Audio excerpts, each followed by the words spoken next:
Welcome to Blinkers Off with your hosts, Jared Welch and Aaron Halterman.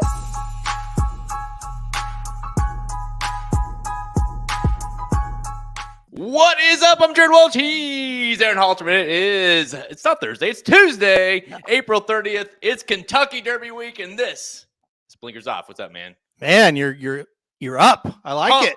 It's Derby week. It's our first podcast of the week as far as of Derby related content. Obviously, we'll have the official Blinkers Off on Thursday as normal, talking about your and I's picks. But this is one of the best podcasts we do every year, and it's been going on for years now. We got Jon White on the show today. We do. We absolutely do. People are very excited, and I know.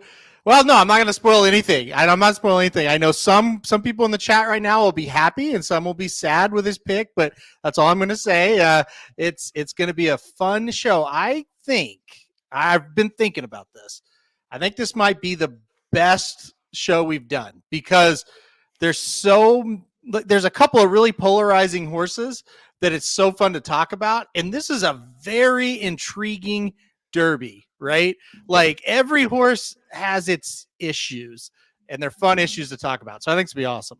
Is it going to be an interesting show? Because I know there's been years where we've had Jon on where we've not agreed on our picks, but I feel like more times than not, we've all kind of almost collaborated together in terms of like, all right, this is a pick. We feel good about it. And not always has it worked. Right. And so this will be a fun one to kind of have some different opinions as far as some differing opinions, I should say. And I know, and you kind of said it, and no matter who it is, we've talked about this for months, right? No matter who it is, whether it's Fierceness, whether it's Sierra Leone, whether it's Catching Freedom, we can go all the way across the board. Do you have people that love these horses, like absolutely love them, and you have people that absolutely hate them, and they're not going to use them at all? And that, like Fierceness, Forever Young, Catching Freedom, the list goes on. So it just is one of those years that even with a horse like Fierceness, who probably deserves to be the favorite. I mean, I know he deserves to be the favorite and deserves to be 5-2. It's still tough to play, and it's you either have an opinion like you think he's going to win or you think he's going to run 20th. So. Yep. Polarizing horses all across the board here. And you're right. No matter what video we put out about, hey, we like this horse, half the comments will be, yeah, I do too. And half the comments will be, I think that horse might run like 10th. Like I don't have him anywhere, and even, Sierra Leone, a lot of people are like, yeah, that's my key horse. And then you got guys like Samich be like, no way he's getting through. No way he's getting a trip. There's no way I'm keying him. So that's the thing. They've all got their flaws. Pick your poison. Jon's going to pick some poison here in a minute. It's just like all of us have to in this race. So we'll get to hear what he's thinking. Yeah, Kevin, I can verify that Justify will be the pick again this year. So yeah, right. Which does narrow it down to 2 horses, right? So yep. I mean, yep. I do believe the other night I was going through the field with Cohen, my oldest, who kind of has, Cooper would care less, but Cohen has a little bit of a comprehension about it. And I went through all the horses, all the names, and Catching Freedom caught his eye. So the name caught his eye. So Catching Freedom is, I think, would be Cohen's pick. Now, Cooper, that's pretty sharp. Cooper would be Justify. So do with that whatever you want with that. But that would be his pick. I guess you could play. Who's the other one? It's Just a Touch, and who's the other Justify? Just Steal. Just Steal, yeah. So there you go. Play those 3. Play Catching Freedom and the 2 Justify horses in the exact box. You probably could play worse bets, honestly. Number one and number 2, right? You're going to get paid if that comes in. So how can I tell you not to do that? I mean, that's like those. If that was the exacta, like say Catching Freedom 1 and Just a Touch was 2nd, or vice versa, like you'd be like, yes. I mean, not implausible, right? Nope. So, but I will say this: I've had many times where Cohen's been like, "Play me this horse, play this," and it didn't necessarily work out very well. Okay. So it's not a science at all. Good to know. But yeah, so just like kind of an update here before we get Jon on, because once we get Jon on, it's it's going to be the Jon show. But kind of the way the rest of this week's going to look. Halter and I are still working on the betting Bible. We've had a lot of emails, a lot of questions about when that's coming out. Look for that first version to be coming out tomorrow. We will have updates throughout the week. The rest of the week, obviously, we have Encino scratching out this morning, which is going to get another, is going to bring in another more. Who's also eligible? It's number 2. Epic Ride. Huh? Epic Ride. Yeah, that's right. Epic Ride. So Epic Ride will get in. So obviously, time for more scratches could happen. So as we get more scratches, as Halter and I maybe kind of finalize and tweak some of the picks, always be looking out. We'll always email you guys with updated versions of the Bible. So go ahead and get the Bible. You'll be the first to get it when it comes out. You'll get all the updates when it comes out, all on your dashboard. So I just kind of wanted to let everyone know that we are working on it, because Alterman's got a copy and paste response ready for everybody. Yeah. That's We're all right. working on it. It amazes. I don't know why it never ceases to amaze me, but it does. They're excited. They're very excited. It's like we even get emails where they draw the field. You're right. Yeah. Like, when's it coming out? Like, well, you can have it now, but we have nothing for you. But you can get a blank PDF. Right. Yeah. But yeah, anything more in line? I know there's a morning show going on every day for the rest of the week as well. I know you got an appearance coming up on Saturday as well.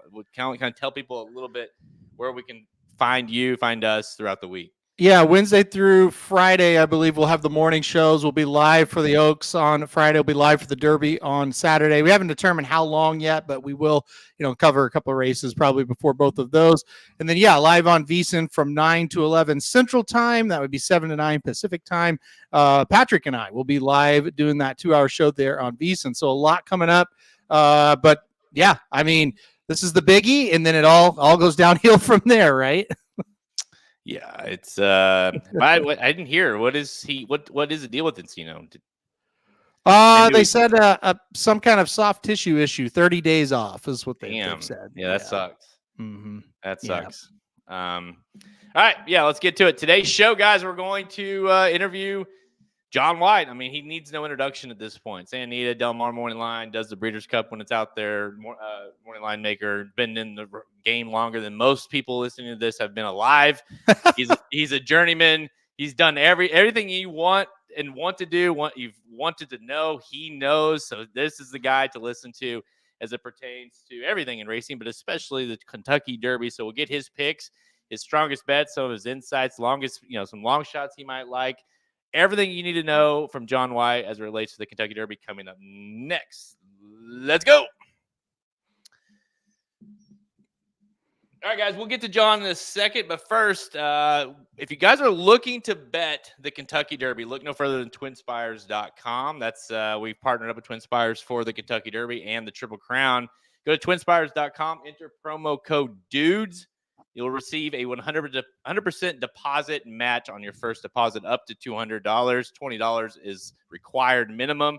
100% match up to $200. So you get basically a free $200 to bet with the Kentucky Derby. Bonuses will be awarded based on one-time playthrough requirement as the amount deposited. They also have the special going on right now, the money back special. So you'll take a look at that as well over there at TwinSpires.com. Great time to be a member over at TwinSpires. Make sure you use promo code DUDES and get that bonus. All right, guys, without further ado, let's bring in the guy. I mean, that's why we all here. You're not here. I know you guys are here to see us sometimes. This is not one of those times. No. So let's bring in Mr. Jon White. What's up, Jon? Good to be with you guys. Good to be on this unofficial edition of Blinkers Off. And City, you talk about Justify. You were just talking about him. What a sire he has become.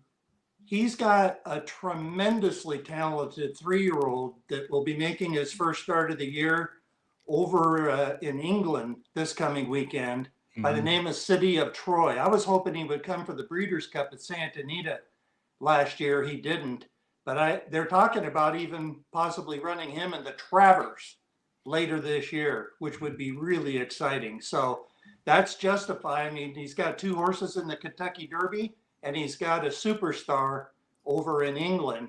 And you talk about TwinSpires. Well, right above my shoulder, just over there in the corner, thanks to my parents many years ago, they came up with a little snippet of the actual wire. You know, when people say a horse hits the wire, they don't have a wire across the track anymore. But back in the day, they did an actual wire across the track, above the track. And there's a little snippet of it. Citation went under that wire.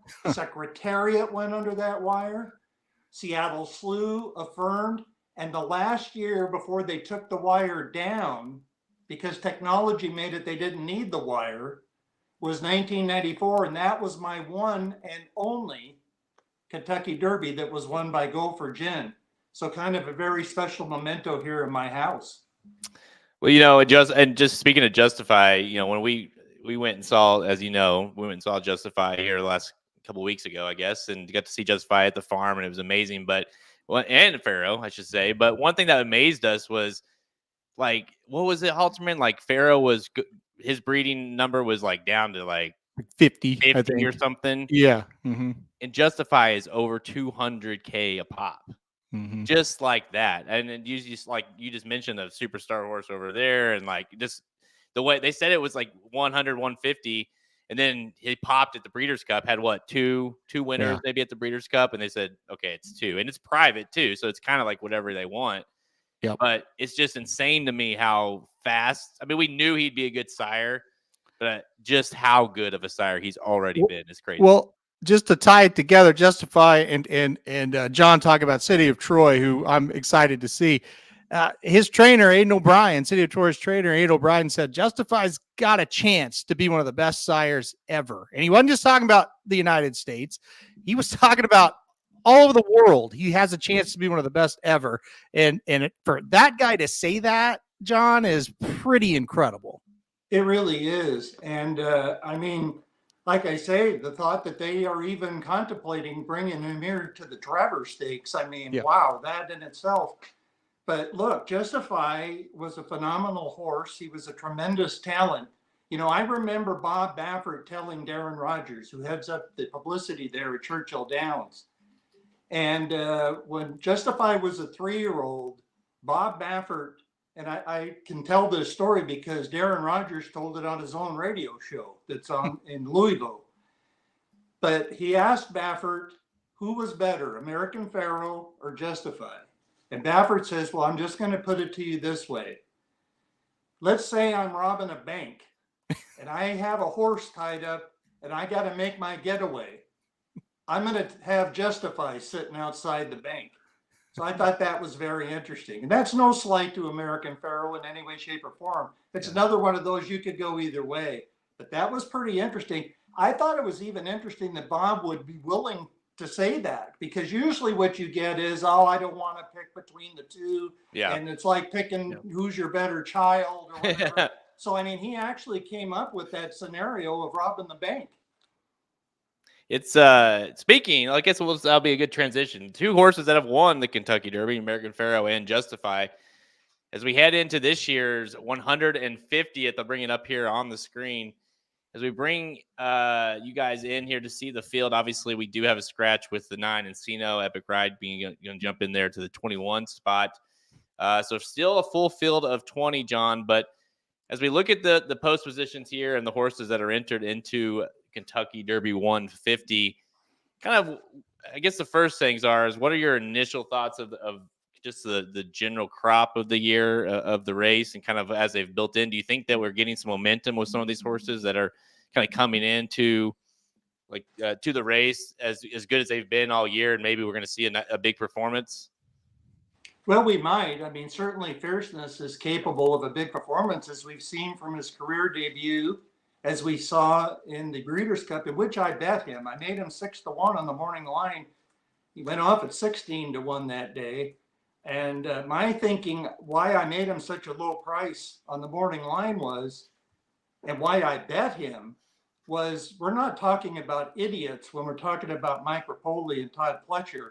And after he ran such a poor race in the Champagne and lost by over 20 lengths, I fully expected him to go to Florida and prepare for a 3-year-old campaign. You know, I thought he'd go to Palm Meadows for Pletcher.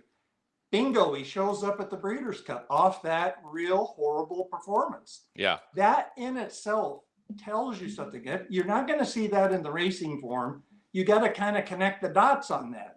And then look what he did in that race. And, you know, he didn't go wire to wire. He sat a little bit off the lead and just powered home that day and got a 105 Beyer speed figure, one of the highest in the history of that race. Then he comes out in his first race this year and lays an egg, but he rebounds and runs off the TV screen, as we say these days, gets a 110 Beyer.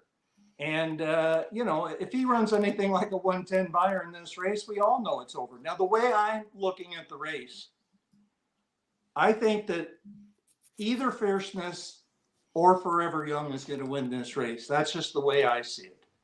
And I think there's a better chance that Fierceness wins the race because he's just the fastest horse. I mean, and more often than not, the fastest horse will win a race. So somebody would say, well, if you like him to be the most likely winner of the race, why aren't you picking him? Well, he's 5-2 on the morning line, could go 2-1. Who knows? Maybe lower than 2-1. I don't know. But he's a short price. Forever Young is 10-1 on the morning line. And I'll tell you what, I wouldn't rule out he goes higher because with my ear to the ground here for the past week or so, even after the draw, I haven't seen one person pick Forever Young. I haven't read one person picking Forever Young. Now, that's not to say he's not going to get support. He is. But boy, I'm telling you, his price, from what I'm smelling, he's not going to be bet very much. So I really feel Forever Young has the capability of winning the race. And since I feel that, he's going to be the better price, not even close. He's going to be a much better price. That's why I'm making him my top pick. But if Forever Young doesn't win, boy, it's hard not to envision me seeing Fierceness win it. Now, can we trust Fierceness? And Aaron has said this very well in recent weeks. You know, you guys have done a really good job with blinkers off here in the last few weeks, going through these horses and bouncing it back and forth between yourselves. Just really well done. And Aaron has made the point. Can we, you know, Aaron has said, I could trust California Chrome. I could trust American Fairytale. I could trust Justified. Can we trust Fierceness? Not at this point. Now, if he wins the Kentucky Derby, we can trust him more going into the Preakness. But at this point, we can't fully trust him. It's just that simple. Because the difference between the Fierceness in the Holy Bull and the Fierceness in the Florida Derby is night and day. Have you seen? I mean, I know you have. I'm sure there's other horses that have been like this. But as a favorite of the Kentucky Derby, have you seen a horse that's more hit or miss in as far as not just his career, but what we might expect in the race? I mean, like you said, you've alluded to it, but it's been, you know, 95 Beyer on debut. Halter and I were there at Saratoga that day. We thought, okay, that's a superstar of the Champagne. Lock it up. Horse beaten by 20, as you mentioned. Then in the juvenile, it's like, holy shit. I mean, that was insane. Then the Holy Bull, he come back, and he's really not that good. I mean, yeah, he was off the layoff, but Hades and Domestic Product beat him. Exactly. And then in the Florida Derby, he runs a 110 Beyer in the Florida Derby, and not only like Hades is still running in that race. And so can you remember a horse that's been the favorite of this race? And like you mentioned, could even be below 5-2. And let's not forget, Justify was 5-2. Pharaoh was 5-2. I mean, Nyquist. Yeah. Nyquist. I mean, good, serious horses in our past. If Fierceness is even below 5-2, can you remember a horse that could you wouldn't be that surprised if the horse won by multiple lengths in the race? You also wouldn't be surprised if he finished in mid-pack, if not further. Certainly no horse comes to mind as the favorite, because typically a favorite isn't going to have such a big question mark as to whether you can trust them or not. And we've seen lots of favorites get beat. You know, in other words, they come into looking at Lucky, who I liked and was my pick, but drew back then even more dreaded than now, inside post position. What happened to him was just outrageous. running to that finish line the first time. He's lucky he didn't go over the rail. I mean, it just, and he actually made a tremendous move that day, but he ended up 18th early. Now, normally he would have been 5th, 6th, 7th early. But instead, he's 18th. He's already been bumped so hard it might have knocked the wind out of him. I loved him coming back in the Preakness because that was the just a perfect example of throwing a race right out the window for him. And he bounced back and won the Preakness and ended up being the 3-year-old male champion after being the champion 2-year-old champion. You know, he was the first horse to be the champion 2-year-old male and champion 3-year-old male since Spectacular Bid. Mm-hmm. People forget that about looking at Lucky and maybe how good he was. You know, he had his share of troubled trips.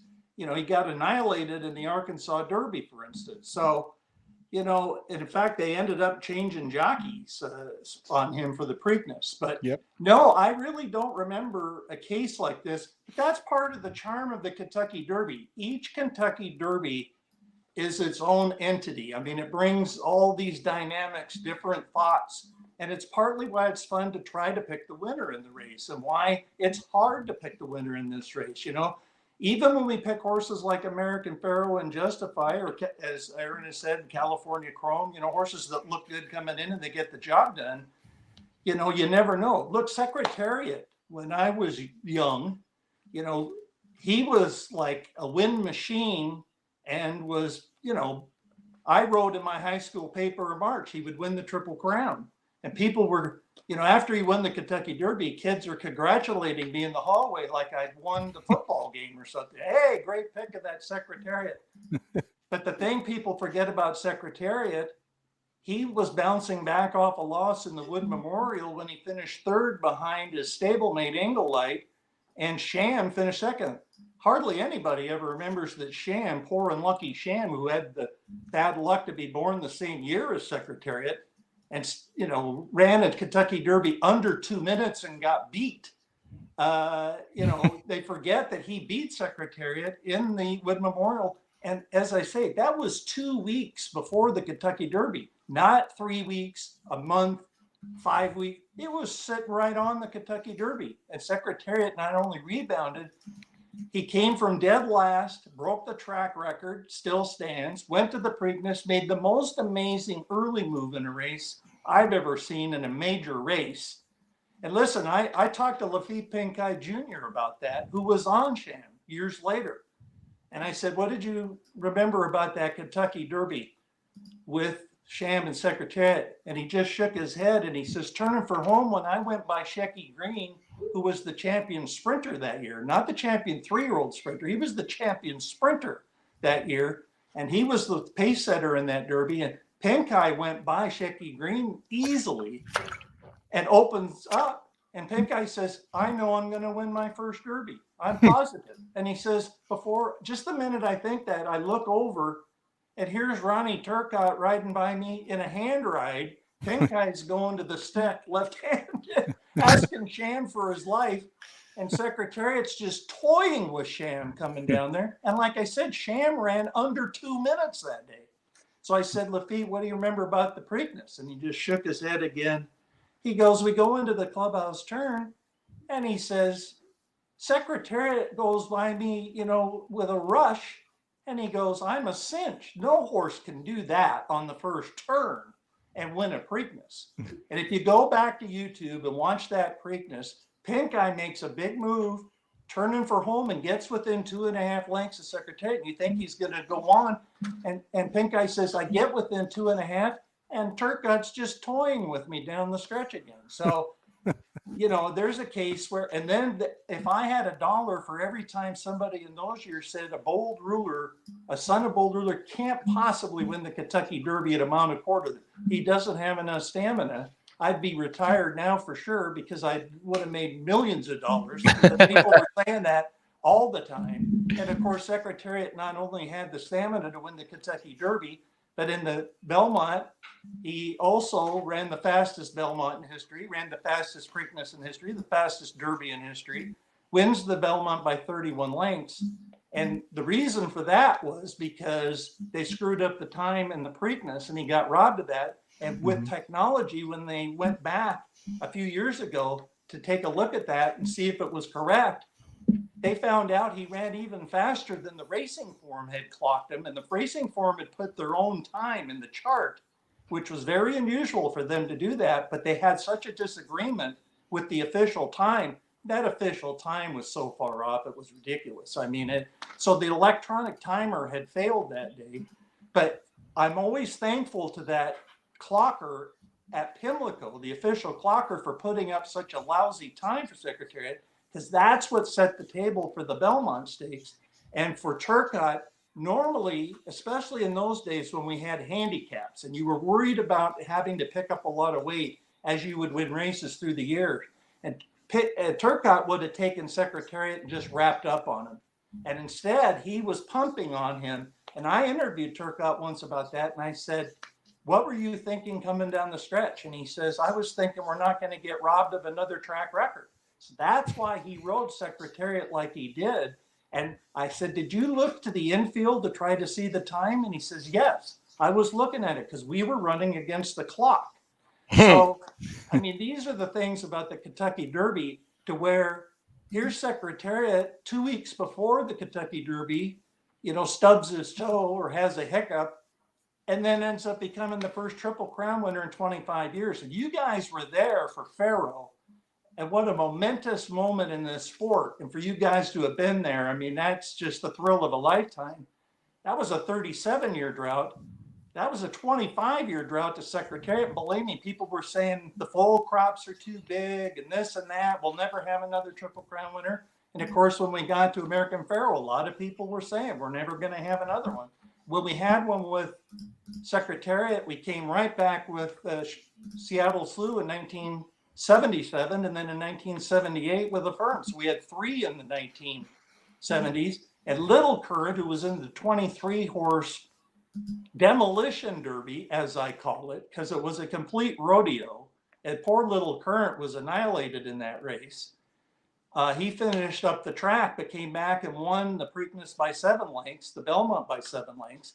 And by the way, when you go back and look at that official chart for that Kentucky Derby of 1974, that race was all kind of messed up, that chart. And the reason I know, the guy that broke me in and was my mentor as a chart caller in the early 1970s in Washington State was Bud Lyon. He became the national supervisor of chart callers. And he was telling me of how that all got goofed up. We didn't have video replays back then, or ways that you could, basically when you called a race, you might get one look at a replay and that was it. And they only had a 2-person crew for that call of that race. After 1974, they had 2 crews. They had a chart caller and a call taker, and another chart caller and another call taker. And what they would do is the first crew would call like the first half of the race approximately, and the second crew would try to pick it up halfway through. So that way they could piece it together and have a realistic chart. That's why I know that 1974 chart, is not the most accurate chart in history. Let's put it that way. And a lot of the trouble got missed, and they missed the trouble on Little Current. When I sat down to watch the Preakness Stakes, CBS had shown the trouble. We didn't have the video capabilities for replays that we have today. CBS showed it on their broadcast. You took one look at that and you said, my goodness, Little Current should have. And this was the greatness of Angel Cordero Jr. on Cannonade, who was not even close to the best horse in that race. By the way, that's one thing about the Kentucky Derby. If Fierceness is the best horse in the race, and he quite well may be, the best horse does not always win the Kentucky Derby, as we know. Yep. The best horse loses a lot. And Little Current was one of them. So he could have been a Triple Crown winner. And then, of course, Spectacular Bid at the end of the decade got one of the worst rides you'll ever see in history by Ronnie Franklin. Poor Spectacular Bid was completely out of gas at the top of the stretch. And a mile and a half, maybe he wouldn't have won even with a good ride. I'm willing to concede that. But one of the greatest horses of all time, and he could have been a Triple Crown winner. So we could have very easily had 5 Triple Crown winners in one decade. And then all of a sudden we go through a 37-year drought, but we had American Pharoah and came back with Justify. So that's how this sport kind of goes. It kind of goes in ebbs and flows sometimes. Well, let's move to another history question, but a little bit more recent history, because you've kind of tipped your hand. You like Forever Young an awful lot here. However, and you know what I'm going to say, John, because you've listened to me say it for weeks now, the history of the UAE Derby horse has not been favorable. And you and I both have sat here and liked horses over the years coming out of that UAE Derby that's had their issues. So I just want you to, or the question I guess I should ask in a form of a question is, what makes Forever Young different this year? It's a great question. And look, any way you slice it, 0 for 19 is terrible. I mean, you can't like put a happy face on it. I mean, it's not good. But the thing about sports and horse racing, when you look at statistics, a lot of times you got to dig below the surface. That's how you get good bets. That's how you get, because people are so focused on the statistic and they overlook something that is more meaningful or kind of mitigates that. And Randy Moss of NBC has done a very good job of explaining this 0 for 19 and why it might be overblown. He feels that there have been only 3, and I agree with him in his analysis of this, by the way. First of all, the average price of those 19 horses when they've run in the Kentucky Derby is 23.5 to 1. Now, it's one thing if you took those 19 and you said, well, the average, most of them were live horses. No, the vast majority of those horses were overmatched. So they weren't expected to win anyway. So Randy, digging further, feels, and I agree, there's really been only 3 come out of the UAE Derby that, as he put it, actually had the credentials to win the Kentucky Derby. The first one was Mendelssohn. Now, Mendelssohn, if you go back and look at the start of that race, and this is the worry for Fierceness. If Fierceness gets a start like Mendelssohn, Fierceness isn't winning the Kentucky Derby either, I don't think. No. Mendelssohn got bumped hard. And look, he'd never taken Kickback, unlike Forever Young. Forever Young has, and we'll talk about that too. We'll go into the Kickback controversy. But Mendelssohn was on a very sloppy track. And not only was taking back the Kickback, but it was mud balls practically being thrown at him. Yeah. In other words, he had no, after the start, he really had no chance, and he finished last. Then we go on to, and I hate to bring this up, you guys will laugh. You know who I'm going to say. And Randy Moss described it as he came out of the gate and turned into a bucking bronco. And of course, that's Thunder Snow. I had a $1,000 win bet on Thunder Snow, who was a nice price in that race. And he can't even make it to the first finish line because he's looking like he belongs in a rodeo as a bucking bronc. I mean, Randy Moss said he's seen like over 50,000 races. He's never seen it before and never seen it since. Yeah. I mean, that's how weird and unusual that was. And so, do you really hold it? And that horse would go on to win 2 editions, not 1, but 2 of one of the richest races in the world, the Dubai World Cup, and earn over $16 million. And believe me, when you go back and look at that field, I don't feel I was way off base betting $1,000 on that horse. But did he win? This is the old Kentucky Derby situation I talked about, where the best horse doesn't always win. Yep. Then Randy says Dermo Sadogaki for last year. And Randy feels that, and he loved that horse in that race. He didn't like him. He loved him. And I didn't really like Dermo Sadogaki. I didn't pick him in my top 4, but I respected him. But he just wasn't one of the ones I liked the best. But Randy and several others really liked him. Mm-hmm. And Randy says he got bumped a little leaving the gate. And I give credit to Randy for this. He could have tried to make a case, he had a horrible trip and this and that. He says, I really can't give him much of an excuse.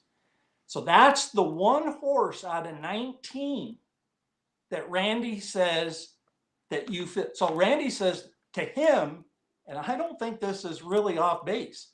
It isn't 0 for 19, it's 0 for 1.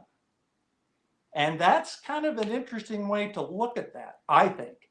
Mm-hmm. Now, you guys said recently on Blinkers Off that you feel that Forever Young isn't as good as Dermo Sotogake. There's a place where I disagree.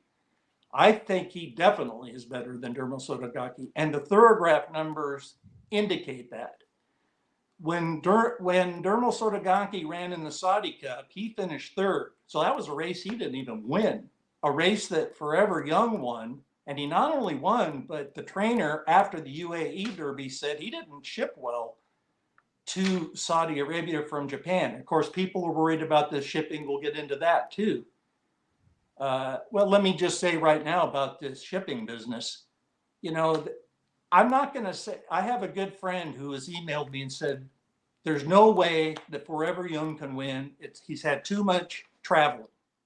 And look, is all this traveling from Japan to Saudi Arabia to Dubai to Kentucky ideal? No, of course not. That isn't how I would draw it up for him. But I will tell you this trainer, who I think is a master horseman of the caliber of a Charlie Whittingham or the best trainers we've ever seen in America, that guy has been pointing this horse for the Kentucky Derby right from the get-go. I mean, that has been the goal, even when he was a 2-year-old. And he was the highest rated dirt horse in Japanese history, more than Dermo Sotogake again. So that's an indication that he's better than Dermo Sotogake.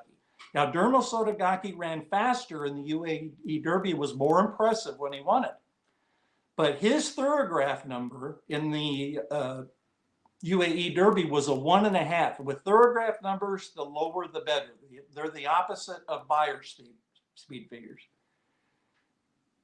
Forever Young got a 1 Thorograph number in the Saudi Derby. Yep. And was running on his left lead all the way down the stretch and barely got up to win. In the UAE Derby, he got another 1. He duplicated his number and ran down a 4-year-old from Argentina. Now, in fairness to the 4-year-old, the 4-year-old carried 131 pounds. Forever Young carried 121 pounds. So that's a substantial weight advantage for Forever Young. I will also tell you, the way I saw that race, that jockey was basically toying. This is how Eddie De La Husa used to win races, where you would look at him, and I know this is a chart caller because I used to have to say how the horse won. You had start good, 1 driving, start good, 1 ridden out, start good, 1 handily, start good, 1 easily. And in this case, I would have been maybe tempted not to put driving because this horse, I don't think, was all out at all. And again, remember, this trainer is trying to have him peak in the Kentucky Derby. And how good is this trainer at doing that? He had March Lorraine peak for the Breeders' Cup. Yep. And she pays, almost 50 to 1 to win that race. And then he won another Love's Only You, 2 Breeders' Cup races in one day at Del Mar. That's how good this trainer is. And he's very good if he picks out a target of hitting that target. So they say, well, there's all this traveling and he didn't travel well to Saudi Arabia.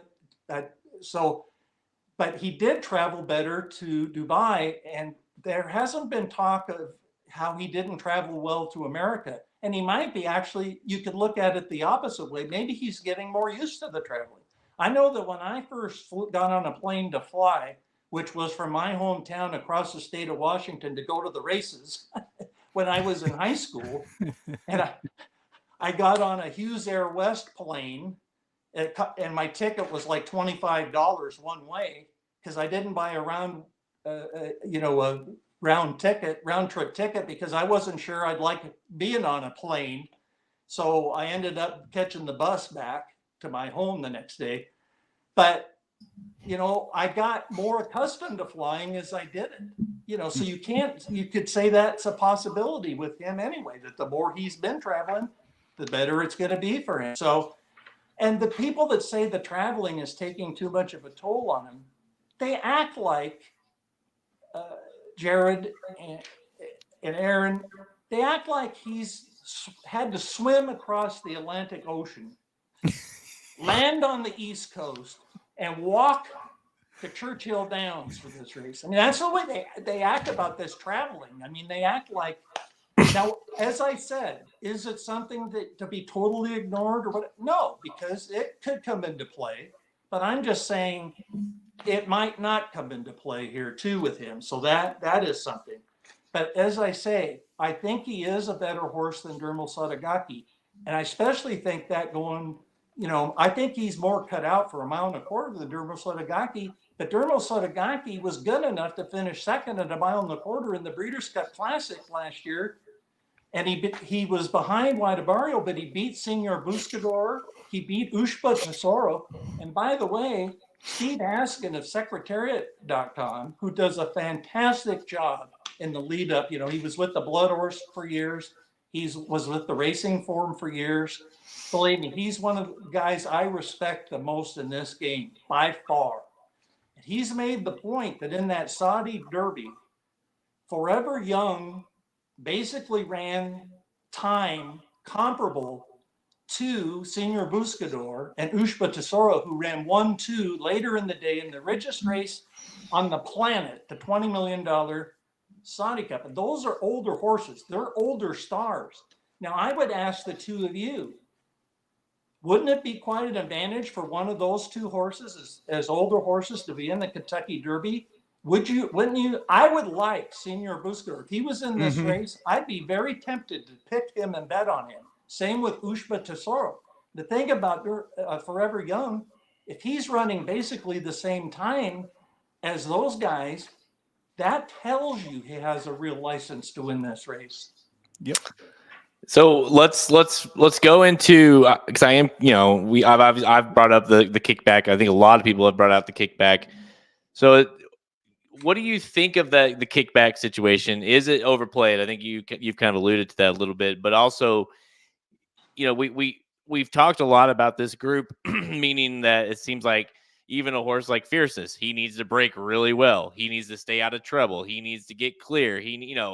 Even the good ones have to have all these things go right. So in your world, one, talk about the kickback situation, and two, kind of give us, for people that are interested in playing Forever Young, or just kind of like a general, like, what do you want to see Forever Young do in this race? How would you want to see him? Do you want him to stay wide the whole time to kind of limit the kickback and the trouble? Because that is a concern, obviously, as these horses have entered the Kentucky Derby from overseas. They kind of get thrown into the mix with 19 other horses, and it becomes, like we said, we've seen good horses not run well because of issues they've had with the traffic. So kind of talk about a little bit what you think about the kickback and Forever Young's potential trip. Well, that's a good question for sure. And it's on the minds of many. And it's one of the reasons a lot of people don't like Forever Young. But if you go back and watch his races in Japan, now maybe there's a difference between kickback in Japan and in Saudi Arabia and Dubai and here, but kickback to me is kickback. And he had kickback in Japan. Now people would say, yeah, but the trainer, and you say what a great trainer he is. And believe me, he is. He's the guy that's saying, hey, this horse, and what they did in the UAE Derby, they put a hood on him or a mask. It's been described as both. What it is blinkers without the cups. And it's tried to mitigate that. Now, if I had a way to contact that trainer, that's how brazen I am. I'm raving about the guy saying he's in the same league as Charlie Whittingham, and I'm going to offer him advice. But if I could, I would. And it's a something that another Hall of Fame trainer did with a horse that didn't like kickback. And I would tell that guy, you might think about doing this. Now it's too late. He's not going to do it. But I would say to him, Laz Barrera, who trained a Triple Crown winner by the name of Affirmed, had a really good horse here in Southern California back in the day by the name of Tights. And Tights hated kickback. Not like Forever Young. I mean, he would start throwing his head. He'd get ranked. I mean, it was a mess. And what Laz Barrera did, he put goggles on that horse. That's something we used to see sometimes back in the day. And I haven't seen it for a long time now for some reason. But I would tell that Japanese trainer, if you're going to go to the extent of putting the mask or hood on without the blinkers, and I know this again from having been a chart caller, because we had to know if there were cups with the goggles, because we would have to list the equipment in the chart. And there were some horses that we would call wearing gaga blinks, because they'd have goggles and blinkers. So with my binoculars, I would have to really focus in and see that horse. And it would be a case of where I think that would help. If there were that worried about this horse, like Las Barrera was with tights, I would put goggles on him.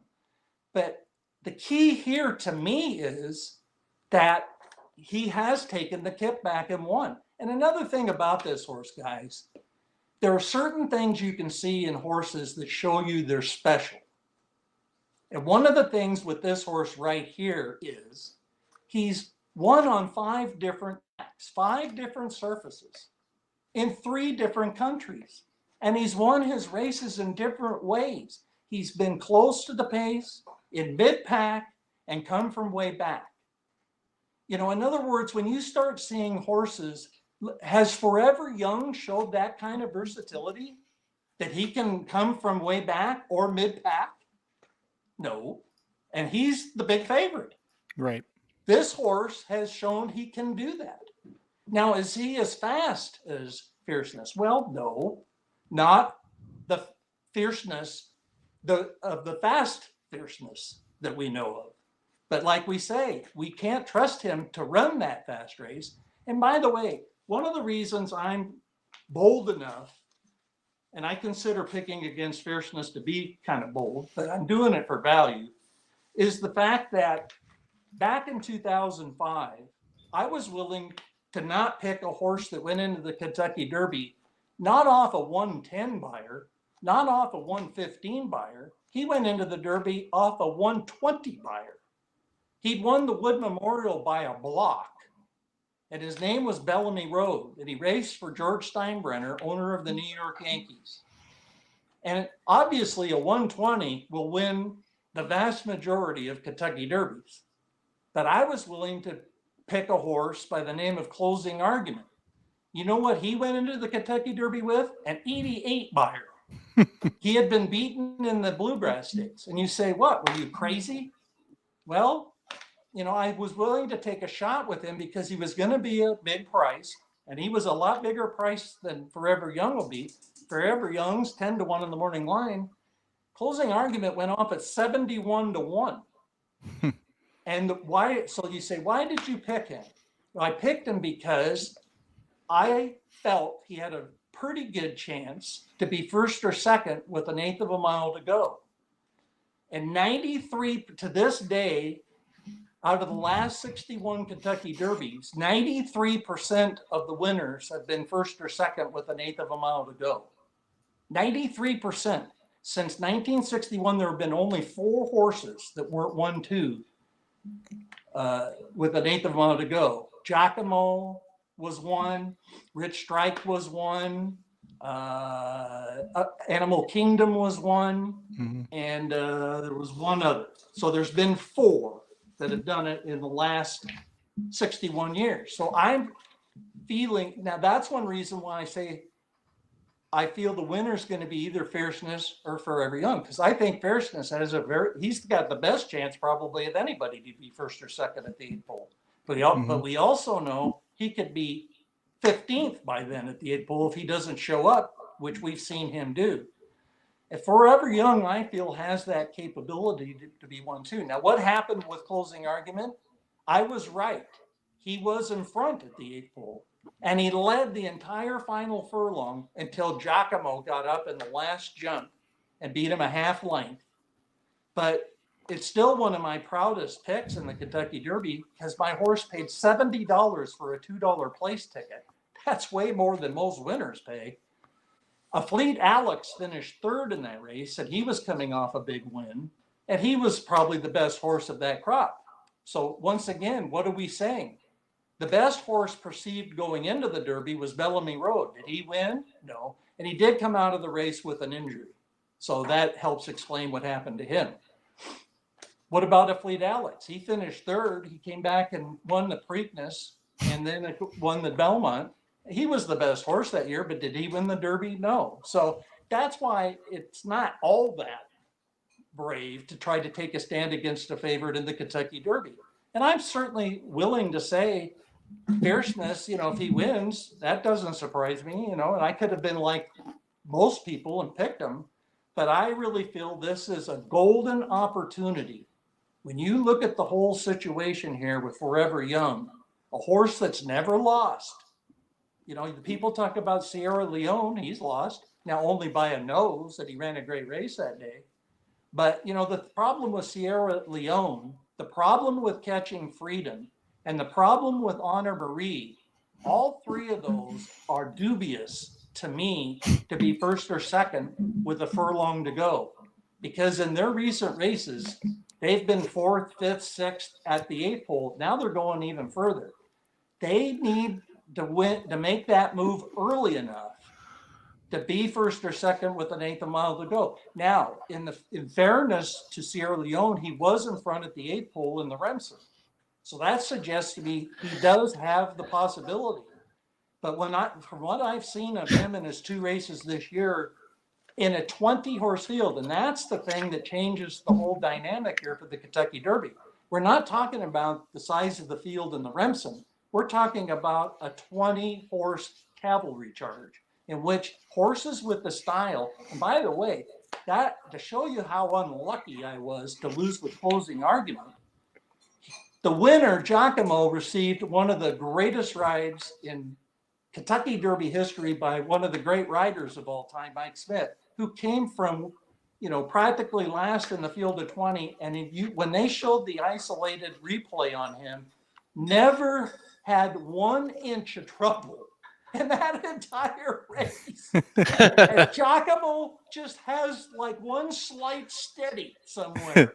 Closing argument wins that race. But no, for me, Mike Smith comes up with a ride for the ages. And look, we all know Giacomo wasn't exactly the second coming of Secretariat, Seattle Slew, Affirmed, American Pharaoh, or Justified. So, I feel kind of unlucky to lose to a horse that wasn't that. He was 50-1 in the race as it was. So that's where I say I think Forever Young brings so much to the table here. And Aaron, you've put it well. Every horse in the race, there's something to be concerned about. So Forever Young's no different in that regard. Do I trust Forever Young? Am I confident in him like I was with American Pharaoh or Justify? No, not even close. But I do think he can win this race. I did make a list here, guys, of the winners of the Kentucky Derby in the last 20 years, because my friend said when emailing me that he said, if Forever Young wins this after all that traveling, he's a freak. Now, do I think he's a freak? No, at this point. Now, he is undefeated, and until a horse loses, that's the case with Zenyatta. Look at, people kept underestimating her early in her career. Look what she would go on to do. So as long as this horse is undefeated, we really don't know how good he is. We don't.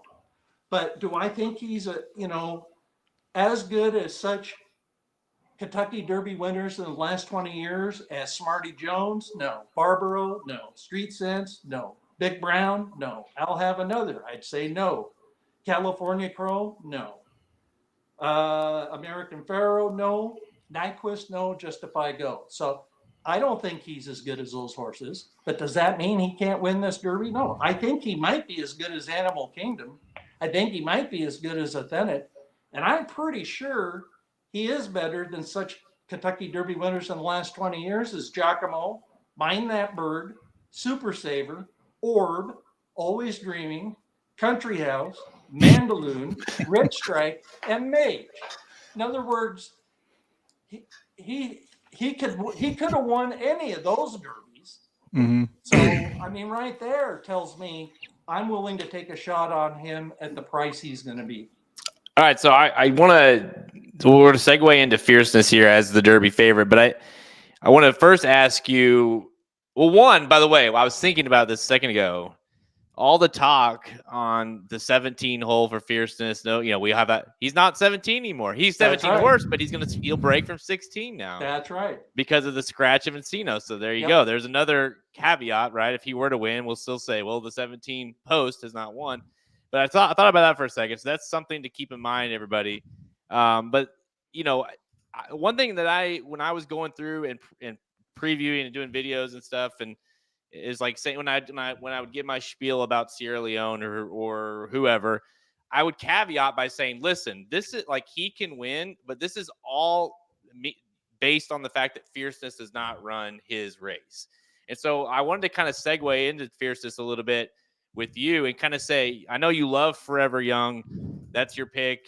But you also have said you think Fierceness could win as well. But do you think Fierceness' best day, can anyone touch him on his bet? Like, do you think if Forever Young runs his best race on Saturday, can he touch Fierceness' best race? Or do you think it's all based on one of these other horses can win, but it's going to mean Fierceness didn't run his race? That is a fantastic question. And the way I would answer it is this. I feel, and that's another reason I'm willing to pick Forever Young, I think there is a chance. Do I think it's likely? No. I think there's a chance. If Fierceness runs his best race, I think there is. I'd even have to probably say outside chance, but there is an outside chance Forever Young's good enough to run him down. And the reason I say that again is I don't think we've seen the best from Forever Young yet. And I love the back-to-back one Thoroughgraph numbers because Thoroughgraph, I'm still not the most expert at reading Thoroughgraph numbers and his patterns. But one thing I've learned through the years and the people I respect when they talk about the patterns is that when a horse at this stage of their career, in other words, this early in their 3-year-old year, they come out and run a 1 off the layoff and come back and match that. They duplicate that number. That is a huge sign that in most cases, they're going to take another move forward. That's one thing these figure guys like Thoroughgraph or the Regazins are really proficient at. They're the guys that came up with the thought of a bounce. And listen, I wish I'd known about that bounce business back in the 1960s and 70s when I was betting horses in the spring at Yakima Meadows up in the Northwest, because a horse would come out first time out at 4.5 furlongs and come flying and win and look good and come back a couple of weeks later going 5 furlongs, and I would bet the horse big and he'd bounce. But we didn't know about bounces back in those days. And it makes sense, especially when the horse was coming off a layoff.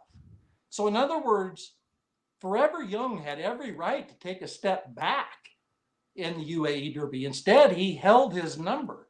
And when a horse shows that capability, again, it doesn't always happen, but the percentages are he will take another step forward. Now, the thing about Fierceness is his numbers are way, he's got the only 2 negative numbers in the race. He got a -1.5 in the Breeders' Cup and a -3.25, which is just off the charts in the Florida Derby. But remember, he had everything his own way in the Florida Derby. And, one thing I learned when I used to go to the dog races when I lived in Phoenix all the time, again, learning class in greyhound racing, it was really a horse, a dog could end up running slower than he'd been running to win the race, but he did it because of the fact that there was these dogs that have bad trips. So in other words, a dog with a pristine trip would run a fantastic figure, but wouldn't run back to that figure because he wouldn't get the pristine trip next time. And that's the concern a little bit right here. Besides, here's another candidate to bounce. Now, he's had the time from the Florida Derby, so he's not coming back like Secretariat in 2 weeks. He's not coming back in 3 weeks, 4 weeks, 5 weeks. But still, when you run such a fantastic number as a negative 3 1/4, I mean, that's got bounce kind of written all over it, the way these figures ebb and flow. So he's got that as a concern. And in other words, really, Forever Young's going in with a better thoroughgraph pattern of the back-to-back ones than Fierceness popping this 3 1/4, which is going to be very hard to run back to. Now, thing about a 3 1/4, you can bounce from that. You know, he could come down to a 1, and that would match the best of Forever Young so far. So there's some margin for error with Fierceness, but Fierceness we can't trust again. So there's, you know, that thing we have to take into account. So, you know, I just really feel that when you look at this, Forever Young, I can picture him possibly being right there at the 8th pole. Like I say, you got to be first or second. I can picture him doing that off his races, especially the 2 races this year. And if he's first or second and Fierceness is the one he's got to catch, would I bet my life he's going to catch him? Not even close. But would I say there's a chance he could catch him? Yes, I do. I do feel that. And I will say this, nobody talks about dosage anymore. That was a huge popular thing for a long time. And the Kentucky Derby, the key number was 4.00. And Fierceness is over that. He's 5 something. So a 1.25 is still something like, you know, they all have to answer. One thing about Forever Young, he's got all these long distance races under his belt, including last time going 1 mile and 3/16. And not only ran 1 mile and 3/16, but it did it, you know, where he got a 1 thoroughgraph. So now, Jared, you said, what kind of trip would I like to see for him? I would say the winning trip. Easy enough. Well, and I got to say, I got to leave it in the hands of the jockey, as they say, the racing gods, because again, if he gets annihilated leaving the gate, like a looking at Lucky, you know, his game's probably over, or he turns into a bucking bronco for the 2nd time in Kentucky Derby history. Or, but if I could draw it up, I'd like to see him maybe not. I'd like to see him a little closer than mid-pack, you know, kind of within striking distance, a fairly good striking distance early. I hope the jockey doesn't overreact to this Kickback thing and feel that he's got to take him to the parking lot, because I don't think he's that good. Like I said, I don't think he's a freak. And if you're racing extremely wide in the Kentucky Derby for 1.25 miles, I don't think he's got that kind of margin of error to beat this field. So in other words, I need him to save some ground along the way someplace. I'd rather him save some ground and get some Kickback, because like I say, he's already faced Kickback and won. So if I have to pick between the Kickback and a wide, especially an extremely wide trip, in other words, he can win the Saudi Derby doing that. He can win the UAE Derby doing that. He can't win the Kentucky Derby doing that, in my opinion. So I would like to see him to where at least he doesn't get stuck. You know, in other words, get out of the gate, not get annihilated early, be within striking range early, enough so that he can make his move and be first or second at the 8th pole. Then it's just, is he good enough? And considering he's undefeated, he's got back-to-back 1 thoroughgraphs coming into this race, which only Fierceness has got the better figures. You know, now Sierra Leone did pop up with a 1.5 last time, so he's in the ballpark with that. But like I say, what concerns me about Sierra Leone, Catching Freedom, and Honor Marie, who I think are all contenders in the race, I'm worried about them coming from so far off the pace in a 20-horse field. All right, so we've got Fierceness, we've got Forever Young. I'm going to steal a comment or a question from one of the listeners right now. Terry Gonzalez says, "What are Jon White's long shots?" So let's hear. We know Fierceness, Forever Young. Now let's hear some of your other horses you're interested in that maybe are a little bit of a price. Well, one really intrigues me, and I think is worth putting a few dollars on. And again, the reason he's going to be a big price is because I think people are misjudging statistics. And the statistics are the speed figures, and that is domestic product. He comes into the race with a couple of just mediocre buyer speed figures. Also, his thoroughgraphs aren't much. But these are two ridiculously slow-paced races. You can't possibly run a very good figure when I've seen turtles go faster than they did in this horse's last two races. And that Tampa Bay Derby, it's so ridiculous. You had to think the timer misfunction, and in racing that might have happened. Well, let's not forget the tote board was out that day, so the timer could have been too. but supposedly you have people backing that up, and like Time Form, which I know you follow, Aaron, and Mikowski at Time Form has caught many mistimings in Florida. Yep. So if that was off, he would have flagged it. So I have to trust that those times, and it looks slow. So I believe they were that slow.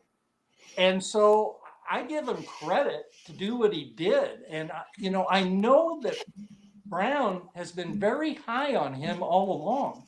And look, he's worked with Sierra Leone. I mean, I think he's looked better, quite frankly. But Sierra Leone, and with his running style and everything, he's never been a horse that you look like a Fierceness that you expect to work well in the morning. Horses with that kind of running style, you don't expect them to go out. And by the way, on workouts, let's just circle back momentarily to Forever Young, because he had this workout, a couple of workouts. He had a workout today there at Churchill Downs. And, he had both workouts were very slow. And they just train horses differently in Japan. Now, he had this 6 furlong workout the other day that is off the chart slow. But it was a 6 furlong workout, but he didn't really work 6 furlongs. They timed him for 6 furlongs, but that's a misjudgment. You know how far he really worked? A quarter of a mile was all they asked him to work that morning. And he went the last quarter in 23 and change, which is what they were looking for. That's the way they train. He came back today and worked 105 alone. Now, the other work was in company with an unraced 3-year-old trained by Dale Romans. And look, they're smart enough. They're trying to get this horse accustomed to the kickback in the workouts. And in the morning, even galloping, they've been putting this Romans horse in front of him to get him accustomed to our kickback. Yep. So he goes out today and worked alone. And the track was wet. It was listed as good. They worked 105. And you go, he's not going to win the Kentucky Derby working 6 furlongs like he did in 5 furlongs. But you know what? I went back and looked at what March Lorraine had worked prior to the Breeders' Cup. This was a blazing workout compared to March Lorraine before she won the Breeders' Cup Distaff. So in other words, if I had gone back and seen March Lorraine with a pretty zippy work before she won that race, I'd say, well, maybe he should have worked faster. But no, this is what they're looking for. So he's going into the race the way they want it. I'll say this about this trainer. He's got such a sharp crew. He didn't even bother to fly in the day before this workout to see it. He's flying in tonight for tomorrow. So, that operation, they know what they're doing. Look at what Japan has done on the world stage. And I'll tell you the turning point. I brought this out today just to show you guys. This is my program from the 1991 Japan Cup. And Golden Pheasant won that for Charlie Whittingham. Gary Stevens was the rider. I was there as the guest of my wife, who was covering for the Blood Horse magazine. And so I was just handicapping, betting the races. Now, we don't have a racing form. We don't have thoroughgraph numbers. We don't have buyer figures. We don't have regs. We had this program, and it just has the name of the horse and, their lifetime record, 5 win starts, 2 wins, 1/3. That's it. The jockey, morning line odds, that's it. So we had this very friendly Japanese that was kind of our host in where we were in the press box. She spoke a little English, but she kept handing me her program. So on the first race, and she goes, like, who do you like? and I went, no. Second race, no. Third race, no. Fourth race, I point to a horse. She lit up like a Christmas tree, headed right off to the windows. Of course, I headed right off to the windows, betting a lot of yen on this horse. This horse went out. He was a 2-year-old. He was 15 lengths or so in front at the top of the stretch and won by about 8 or 9. His name was AP Jet. After the race, my wife said, you don't even have a racing form. You have nothing. And yet you love this horse. And he went out and won for fun. How did you come up with that? And I pointed to the pedigree. Horse was by Fabiano. He was an American bred horse running against a bunch of Japanese bred horses. And in 1992, that was a huge advantage because Japan horses were not even in our league. And I'll tell you, the turning point where the worm turned on that was 2005, when a filly was brought over that had won the Japanese Oaks, and her name was Cesario. And she ran in the American Oaks, not the American Oaks like we have today. This was a big deal back then. This was like a $750,000 race, bringing horses from all over the world. And Cesario came in, and to show you how tough the race was, even though she had this sparkling record in Japan, she'd lost one time, but was coming off a win in the Japanese Oaks. She was 4-1 in the wagering. And I threw her out because up to that time, you could just throw out Japanese horses if they were running against American horses. You just threw them out. They had no chance. They were overmatched. She came out on the post parade, and before the race, she got loose and ran all over the place. Today, she would have been scratched for sure. But one reason they were really giving her a shot to run is they'd shipped her all the way from Japan. So they don't, they're trying to not take her out of the race. But I'm telling you, she worked 6 furlongs or something before the race. And I'm thinking she has no prayer. She won by 4 for fun and got a 106 buyer. I said, holy smokes, has Japan changed? That was 2005. Look at Equinox last year. And Dermo Sotogaki, right there in our Breeders' Cup Classic. In last year's UAE Derby, Japan they didn't just win it with Dermo Sotogaki, they ran 1, 2, 3, 4. The last time I was at the Japan Cup, Gentle Donna won it. She beat a really good horse called Orfarb, who went to 2 arcs and should have won one of them and got a horrible ride. Mm-hmm. But the 2 races the Japanese want to win the most is the Kentucky Derby and the Arc. And I really think this could be the year that they check that box and get the Kentucky Derby, off their list. All right. 3 horses that I want to ask you about, John, because I know you have the Derby strike system and you do that every year, and that's one of the big things is having that horse in the position right at the top at the 8th pole to win the race. And so there's 3 horses in particular, really the second and third choice on the morning line, and then I would say Honor Marie is one of those kind of quote unquote wise guy horses, as it kind of feels that way anyways. So Sierra Leone, Catching Freedom, Honor Marie. Obviously, Honor Marie and Catching Freedom ran 1-2 there in the Louisiana Derby. They looked like about the same horse really coming down the stretch. We know what Sierra Leone is about. There's been a ton of talk with these kind of horses over the years, but a ton of talk, especially with Sierra Leone this year being, he's an awesome horse and man, like high, one of the high. I think he is the highest priced horse in the field. But that running style is just, it always causes issues in the Kentucky Derby. How many times have we said, wow, that horse ran huge. Just look at all the trouble he got in, maybe in the Belmont. So how concerning are these horses for you that have, especially like a horse like Sierra Leone? Do you just completely not touch them? Do you think they could still win despite their running styles?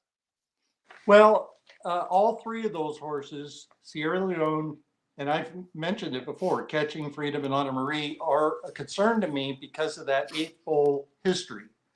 Where you are with an 1/8 of a mile to go. That's the only strike they get in my Derby strike system. That's one reason I'm picking Sierra Leone 3rd and Catching Freedom 4th, and I actually have Honor Marie 5th in my rankings. So but see, I see all 3 of those as more likely candidates to come running, but come running too late. Now, again, as I say, Sierra Leone did come running early enough to have the lead at the 8th pole in the Remsen. So that indicates to me maybe he can generate that rally early enough. But I'm very dubious of that with him. But it is good for all 3 that they only get 1 strike, because in my Derby strike system, the vast majority of horses for the system, which goes back to 1973, which was the first year races were graded in the United States. So you can't go back farther than 1973. But the vast majority of horses have had 0 strikes or 1 strike. That's the key, 0 or 1. Now, Forever Young has 0. And in fact, I'll tell you the horses that have 0, that have absolutely, and people would say, well, what is the strike system? Well, it's a system that I developed way back to try to determine a horse's chances to win the race from 2 perspectives, historically and tactically. Mm-hmm. And so that's why there's the 8 categories. And when you don't qualify in the category based on your past performances, you get a strike. So the vast majority, 93, as I say, since 1973, 80% of the winners have had 0 or 1. 80%. So that's fine for the 3 horses you were asking about, Jared. They're in that club, the 1 strike or 0 strikes club. Now, if you have 2 strikes, it really goes down your chances to win based on the strikes to only 16%. And if you have more than 2 strikes, it really goes down to only 4%, because there's only been 2 winners with more than 2 strikes. And that was Mine That Bird, who had 4, and it was Mage last year with 3. So those horses are good from the strikes, but that's where I say, Jared, that, and the one thing that the strikes has helped me look at is the tactical aspect of where you need to be to win the Kentucky Derby. But look, we've seen lots of horses that are coming from way back, like Commanding Curves, and we can go, there's all kinds of them that come running, but it's too late. So they finish 2nd, they finish 3rd, they finish 4th, and they finish 5th. And Sierra Leone, I can kind of see as doing that. Now, I will say Sierra Leone, and I'm looking for it because I have it here someplace, and all this stuff I had to prepare for this. But there was a chart, Jenny Reese, the multiple Eclipse Award winning writer, came up with her kind of own system, sort of like my strikes. And it was how fast horses run their final 3 furlongs and final furlong. And the vast majority, 9 of the last 12 winners have, going into the Derby, run a final 3/8 of 38 or faster. And so they ranked the horses going into this year's Derby as far as that goes. And what shocked me is Sierra Leone is listed 12th. Wow. And see, T.D. Thornton, another guy I follow on the Triple Crown Trail for the Thoroughbred Daily News, pointed out how slow, timing-wise, Sierra Leone ran the last furlong in the Bluegrass. Yep. Now we look at it and say, wow, he really closed strongly, but not according to the clock. So that's kind of a, mixed signals there with him. And the fact that he didn't rank higher on this chart, and I'll tell you who ranked 4th on the chart, Forever Young. At Fierceness was 5th for as fast as he can run the final 3 furlongs. So right. Catching Freedom is in that top 4. I wonder what I did with that list. That's what would you say based off of that? Would you say that here it is? I found it. Just a touch is hurt by that as well? Yes, he's way down there. and he's also got 3 strikes.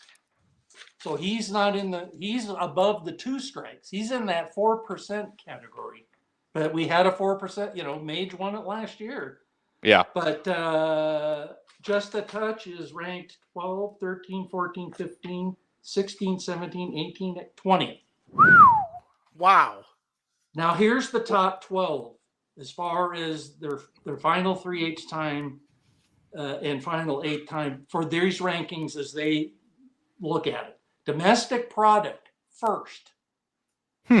Now that's another reason when you ask who do you like at a price, we come back to him because those races are wacky that he was in, and yet he closed into that snail-like pace. So that's really intriguing that he's topping this list. Endlessly is second. Now he's another horse that is he better on turf and synthetic? Almost certainly. I mean, almost. The trainer said right after the Jeff Ruby, we're going to run in the American turf.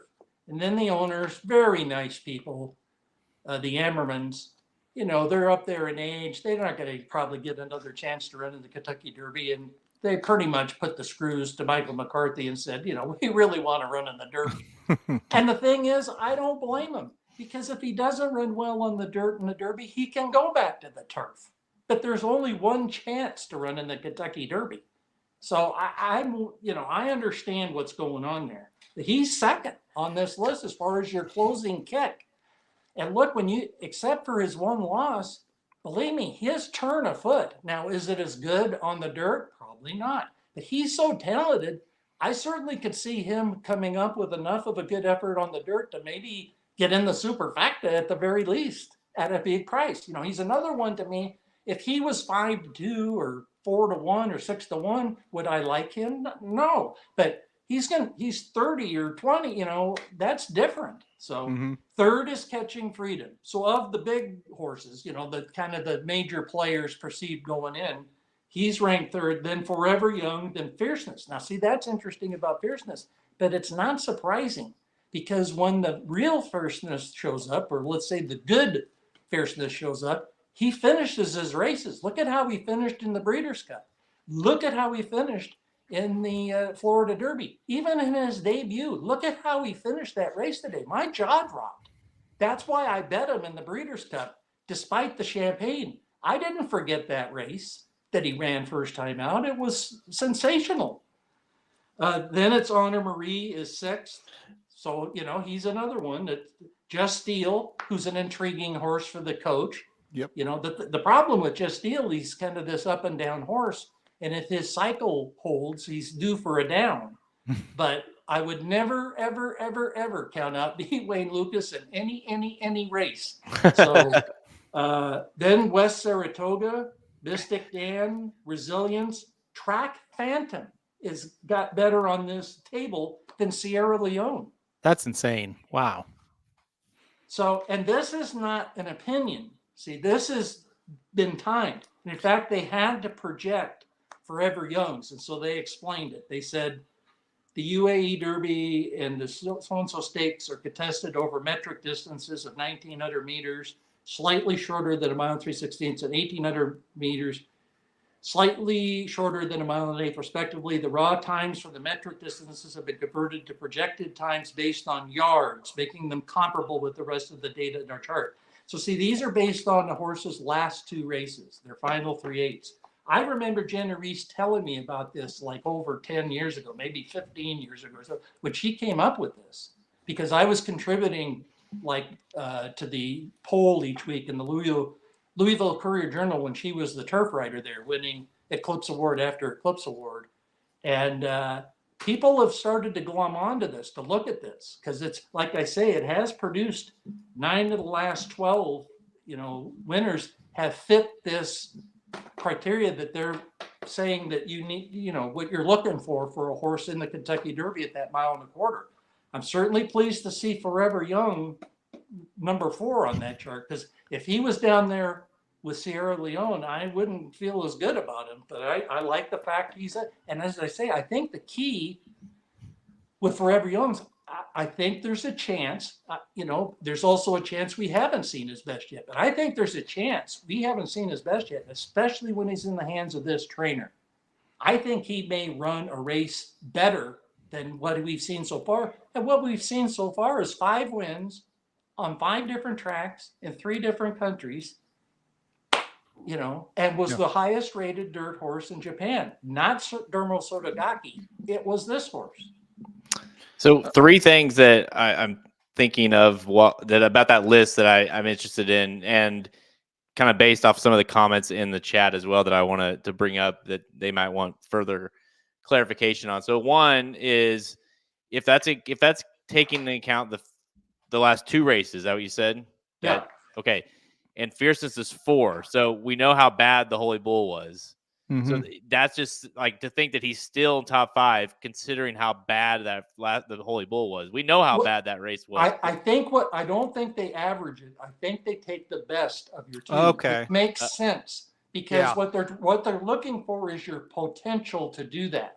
Right. They're not looking for how often, adding, coming up with an average of it. They're looking for what potential do you have to do that. So, and by the way, if people want to get more information on this, to give credit, this came out on April 17th. It's written by Jake Keeler Johnson for America's Best Racing, but it was also in the Blood Horse. Okay. So again, search for that, but that's where I came up with this. But I am familiar with this. See, it says here, much of the time, Derby contenders are able to qualify on both metrics, or neither. It's less common for a horse to crack one barrier, not the other. So they're talking about the final 3/8 or your final 1/8. Clearly, both closing fractions are important. However, the final 3/8 fraction alone has been a terrific indicator of win-worthy Derby contenders. So see that, and that's well phrased. With 9 of the last Derby winners and 19 out of the last 26 finishing the final 3 furlongs of their final prep race in less than 38 seconds. And why that's so fascinating is because we all have this image of Sierra Leone being this monster closer. And yet he's 12th on this list. And believe me, it didn't make me change from picking Sierra Leone 3rd and thinking he can still win this race, because they paid over $2 million for him. We might not have seen the best out of him yet either. That's the thing about Fierceness. I think we've kind of seen, I can't fathom he's better than winning the Florida Derby by over 10 lengths and getting a 110 buyer. He could be maybe a little better, but that's pretty much, his best, I think. I mean, it's in the ballpark. Yeah. That's the thing about the Derby. You want to see a horse who's coming up to their best. Yeah. And that's what I think about Forever Young. I think that's possible with Sierra Leone, especially when he threw that fit at the starting gate, which is a concern to me. They can say all they want that he's been schooling nicely. And obviously they needed to school him based on what happened in the Bluegrass, where he wouldn't go in the gate. And that was at a Keeneland crowd that's not even close to what he's going to experience on the first Saturday of May with 150,000 or so people. And, that whole atmosphere is electric. So they say, yeah, but we've been taking him to the starting gate. I've seen 1 million horses school at the starting gate in the morning. It's not the same atmosphere that you see with 150,000 people in the afternoon. So they can do all they want in the morning at practice. It's like I've seen a lot of kids when I was growing up playing basketball. They could play great in practice, and then you go out in front of the crowd, they don't play so well before the crowd. So that, to me, it's still a bit of a concern. Is it a total concern? No, that's another thing why I've kept Sierra Leone 3rd, even though he balked at the gate before the Bluegrass. Yeah, and to kind of further a couple of the comments from that list is one, or the other one I mentioned Fierceness. The other one was the Bluegrass. I kind of viewed that as a kind of going through my handicapping. I kind of viewed that as a sort of a key race. I like Just a Touch quite a bit. I like Sierra Leone. So hearing that's how slow they came home on those numbers, that is slightly concerning. And then I think one kind of caveat, or one thing I want to ask, is I know a lot of people in the comments were asking about it. Do you think it's a little biased with the domestic product factor, considering how slow they ran early in the race? Like, of course they're going to run fast late. And if that's the case, wouldn't you say like he's not going to be able to get that kind of set up in this one? That's true. That's absolutely right. But considering his running style to come from off the pace, a faster pace should play into his advantage. It should help him. Yeah. Uh-oh. I was going to say, we just lost the picture. Oh, we can hear you, but we can't see you, John. Oh, you lost me? Yeah, we can hear you, but we can't see you. I think Forever Young's trainer came in and swiped the cord. Yeah. Oh, here, you want to take him off until they... Oh, I froze. There's... Nope. We'll wait for he gets back here. I don't know what's going on with John, but I have a theory I was going to jump in with. Oh, he's back. Hold on. Okay. I think he's froze again. Yes. Okay, we're going to take you off again, John, then we'll bring you back. Hold on. Okay. I have a theory. Okay. Hopefully John can hear this. I think Sierra Leone is a very exciting horse to bet, because I experienced this firsthand when he made that last to first move in the Bluegrass, and I was there live in person and cashed that ticket and saw him pass all those horses. I was like, this horse is a monster. He's so much fun. He's so awesome. And if you remember, we went out to dinner. And I said, hey, pull that up. I want to watch the Bluegrass again. I was feeling good about myself. And I watched that race. And instead of watching him, I watched all the other horses. And I said, oh, shit. That wasn't that good. Yeah. Like they were walking. But here's the deal. You look at the fractions of that race. The ones that were in front probably should have been walking. He should have been going faster than that. That was kind of my thing of like, I don't know. I think he's fun. It's a fun horse to bet because he goes last to first. But at the end of the day, he might not be as good as we think, this Sierra Leone. So anyway, John's back. That's good. And then to that point, I'll throw it back to John on that. But it's to that point, I think, like John alluded to, it visually looked really good because of the way he ran them all down and kind of cruised on by, and you're like, wow, he had a lot in the tank left, and that was it. But part of you, when you watched it back, especially based off the kind of the numbers of how slow they came home, you're like, well, he kind of feels, the more I handicap the race, the more it's like, he kind of feels like a horse that's going to run.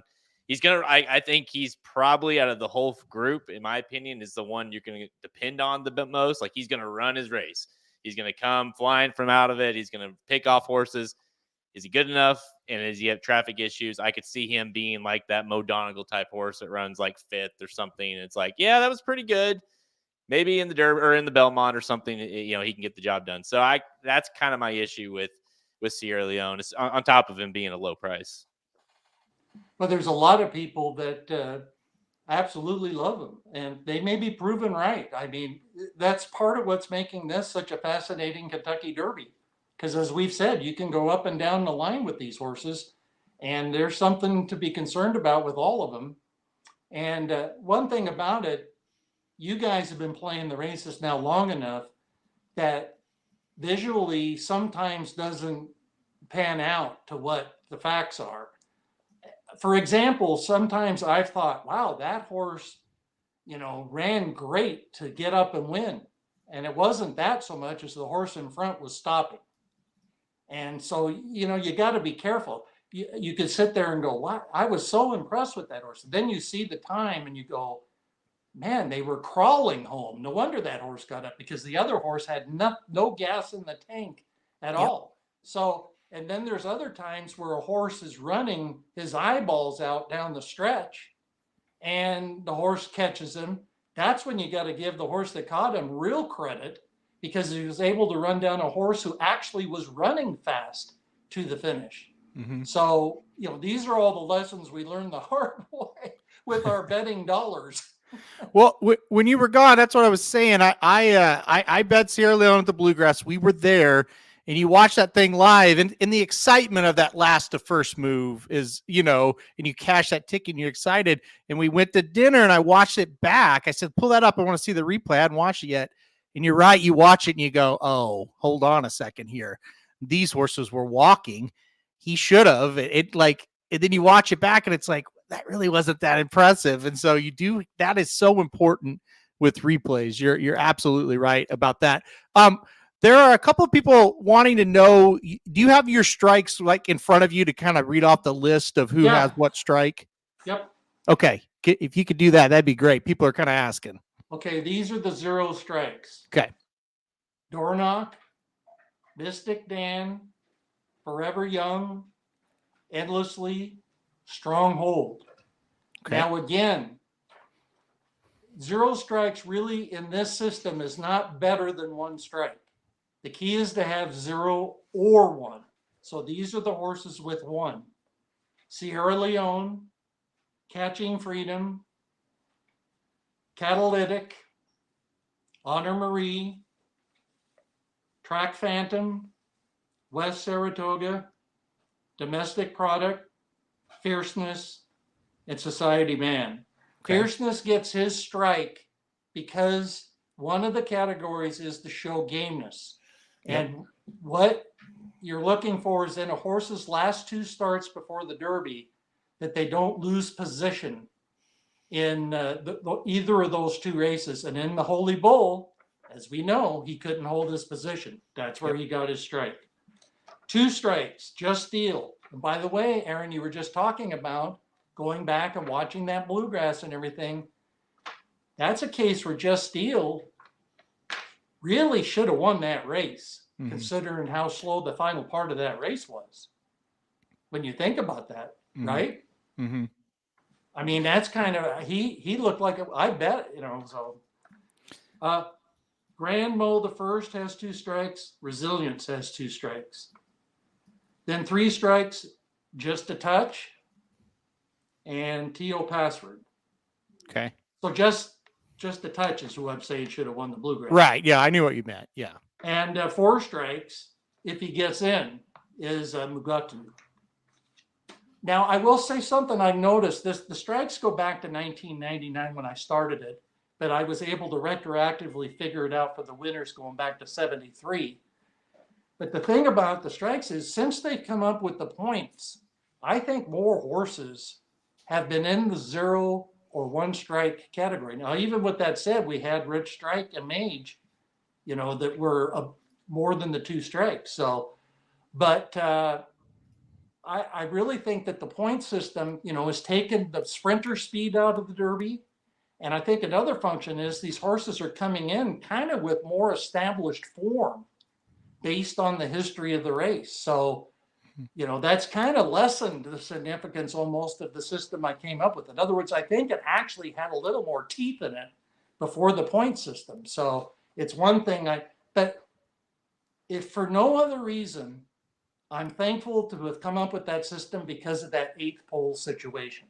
And again, when you figure that in 61 years, 93% of the horses have been first or second at the 8th pole, it makes it harder to like Sierra Leone. It makes it harder to like Catching Freedom. It makes it harder to like Honor Marie. It just does. And I'll be honest, I'm even a little concerned about it with Forever Young, because if he doesn't like Kickback and detests it and, is spinning his wheels early or something, he probably isn't going to be first or second at the 8th pole, and then he isn't going to be first at the finish. So, but I'm banking on that he can do that. But and only because of the price. If you gave me Forever Young and Fierceness at almost the same price, I'm taking Fierceness for sure. Or if you, like I said at the start, if you say who is the most likely winner of this year's Kentucky Derby, I think it's Fierceness. I don't think it's that hard to say that. I don't think it's Sierra Leone or Catching Freedom or Honor Marie, or you can go down the line. I think it's Fierceness. But can you trust Fierceness? We all know, we say no. We know we can't. And so that makes it a little easier to try to come up with somebody to beat him. So, So when you're looking at specifically how you're going to attack this, as far as a wager goes, are you looking, hey, I'm just going to like pound Forever Young, or what are you going to try to do? good question. Fortunately, I'm in a position I'm probably not going to do anything because I have Forever Young at 21-1 in the future book. Yeah. For $400. So that's plenty good enough for me. The horse I like in the race, I've got at a price that's most likely going to be higher, probably much higher than he is on race day. Mm-hmm. Now, if Fierceness stays around 5-2, 2-1, and he probably will. I don't see him being like 6-5 or something. No. I may put some money on him since I think he's the most likely winner, because I've got 400 on Forever Young at 21-1. So I've got a lot of margin for error that I can afford to eat into that profit and go ahead and bet Forever Young. Mm-hmm. I bet Fierceness and let the chips fall where they may. Because like I say, he to me is the most likely winner. And I don't think 5-2 is like a bad price on him. I don't think it's a great price. I mean, you cited some of these horses like American Pharaoh and that have been like that price. I certainly would want American Pharaoh at 5-2 more than Fierceness by any stretch of the imagination. Yeah, me too. But this is what it is. This is the hand we've been dealt this year with this Derby. And I don't really feel now. I also might throw some money on domestic product at 20-30-1 or something. So I could conceivably, I could put $100 on him, or maybe even $2. And again, that would eat into any Forever Young profit. That's what money well spent to me. That's fine. So I will be taking a look at that. But see, these other horses, like a Stronghold, I like him, but I don't think he's fast enough. I mean, unlike domestic product, he's had the pace to run into, and he can't run a buyer higher than 89. How's that going to beat Fierceness? Right. How can, it's hard to envision. So I'm rooting for him because he's from Southern California, and he's got a great trainer, I think, in Phil D'Amato. I'm so happy Phil D'Amato's showing the world he's not just a turf trainer. This reminds me back when John Sadler, back in the day, in the 80s and 90s, he was supposedly just a sprint trainer. Believe me, that was the word around here all the time. Oh, he can't win a route. He's a sprint trainer. And of course, he comes up with Accelerate, who wins a Breeders' Cup Classic, and then he comes up with one of the greatest horses we're ever going to see in Flightline, he was a sprinter too. Go back and check his Malibu. He was everything. But he was everything. So, but that's where these guys get these reputations. And Phil D'Amato, look, he was very smart because Bob Baffert was dominating the dirt races. So Phil D'Amato said, well, what do I need to do to counter that? And he started a real grass program. And that was particularly smart since we used to have Charlie Whittingham here. We don't. We used to have Bobby Frankel here. We don't. Neil Drysdale doesn't have the strength that he once did. Ron McAnally, who had 2 winners in the past couple of weeks, while in his 90s, and a horse that won the final race at Santa Anita on Sunday that I had 6-1 on the morning line, paid a huge price, which I can't fathom because he's a full brother to Rock Your World, who won his first start at Santa Anita, going 6 furlongs on the turf, went on to win the Santa Anita Derby. This is a full brother. McAnally trained the sire, Candy Ride, who was a debut winner, won the Pacific Classic and never lost. And the dam is by Empire Maker, who won his career debut and was my pick in the Kentucky Derby. And I think would have won it if he hadn't had a foot problem coming out of the Wood Memorial. And he proved that when he went on and won the Belmont. So, but these guys get these reputations, and that's the case with Phil D'Amato. And that's unfair because, believe me, that guy's just a good trainer. He's a good trainer of claimers, allowance horses, fillies, colts, grass, short, long, whatever. He's just a good trainer. And so was his mentor, Mike Mitchell.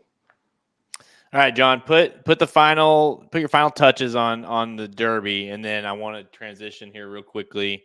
A lot of people have been asking in the chat about the Oaks, and maybe just give me an Oaks or some Oaks thoughts, Oaks pick. But put the final message out there to Forever Young. How long have we been going? Hour and 45. Yep. Oh, we hit the over and under right on the nose. Hey, listen, if you were betting the under, you get crazy. Like Samich said this morning, max bet, don't care about the price, over. So he hit it. See, Samich is so sharp. Well, you said it too. You said it too, Aaron. So no, you guys easy are money. both, That's easy. Like just bet as much as you can. Yeah, you guys are both cashing, as it turns out. I was going to try to stop before then and say I bet a ton on the under, but I'm going to cash. See, you had control. You could have done it. Oh, I know it. That shows you how stupid I am. I was in control and blew it.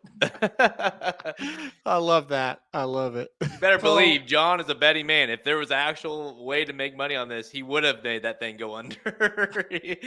Yep. Well, one of the things I'll be looking at in the Derby too is like I'll call my friend in Las Vegas and take a look at. I'm big on betting matchups, so I've had very good success through the years of head-to-head betting, and so I will be taking a serious look at that. Forever Young, for instance, whoever he would be matched up with, and most likely I wouldn't be too inclined to bet him because I already have him at 21-1 to win the race, and if he doesn't win the race, whoever he would be matched up against, I'm not certain he would necessarily beat whoever it would be, whether it be Catching Freedom or whoever. So, but I will be checking that out because usually you can find a nugget or two in those matchups to where I've let you guys know in the past at the Derby and the Breeders' Cup on a couple of those to where you guys have said, like, how is that going to lose? And it hasn't. So I will be checking that out. But this Derby is just so fascinating. I mean, you set the table very well, Aaron. I want to say again, what a great job you guys have done on Blinkers Off the last couple of weeks going through these horses. And you've done it in a very serious, analytical manner. And, it just really helps the people get a feel for the race. I mean, it isn't joking around and this and that. It's not that you don't have a little levity, but you've taken a very good, serious look at this race and bring a lot of thought into it.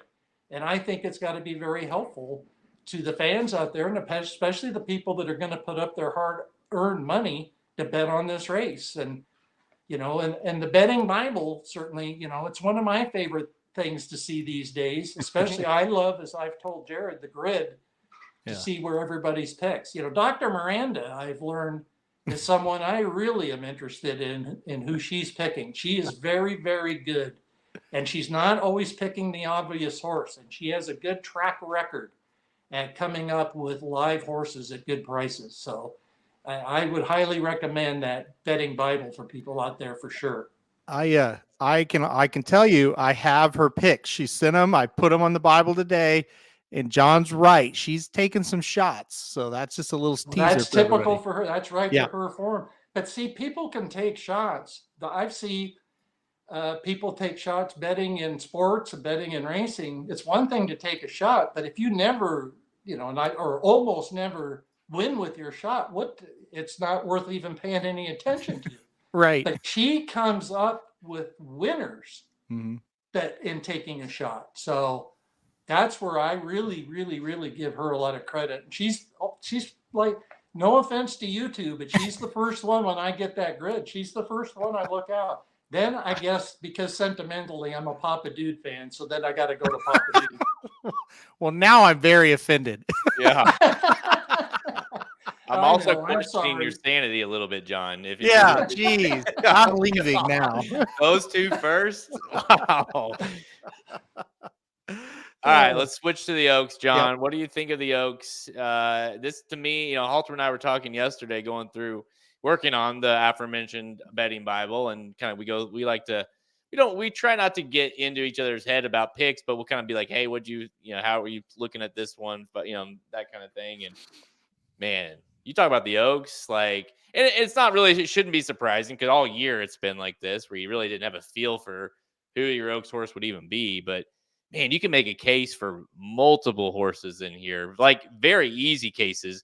Number one pick in the fantasy draft, Leslie's Rose there sitting there at 4-1. I know I'm going to be rooting for her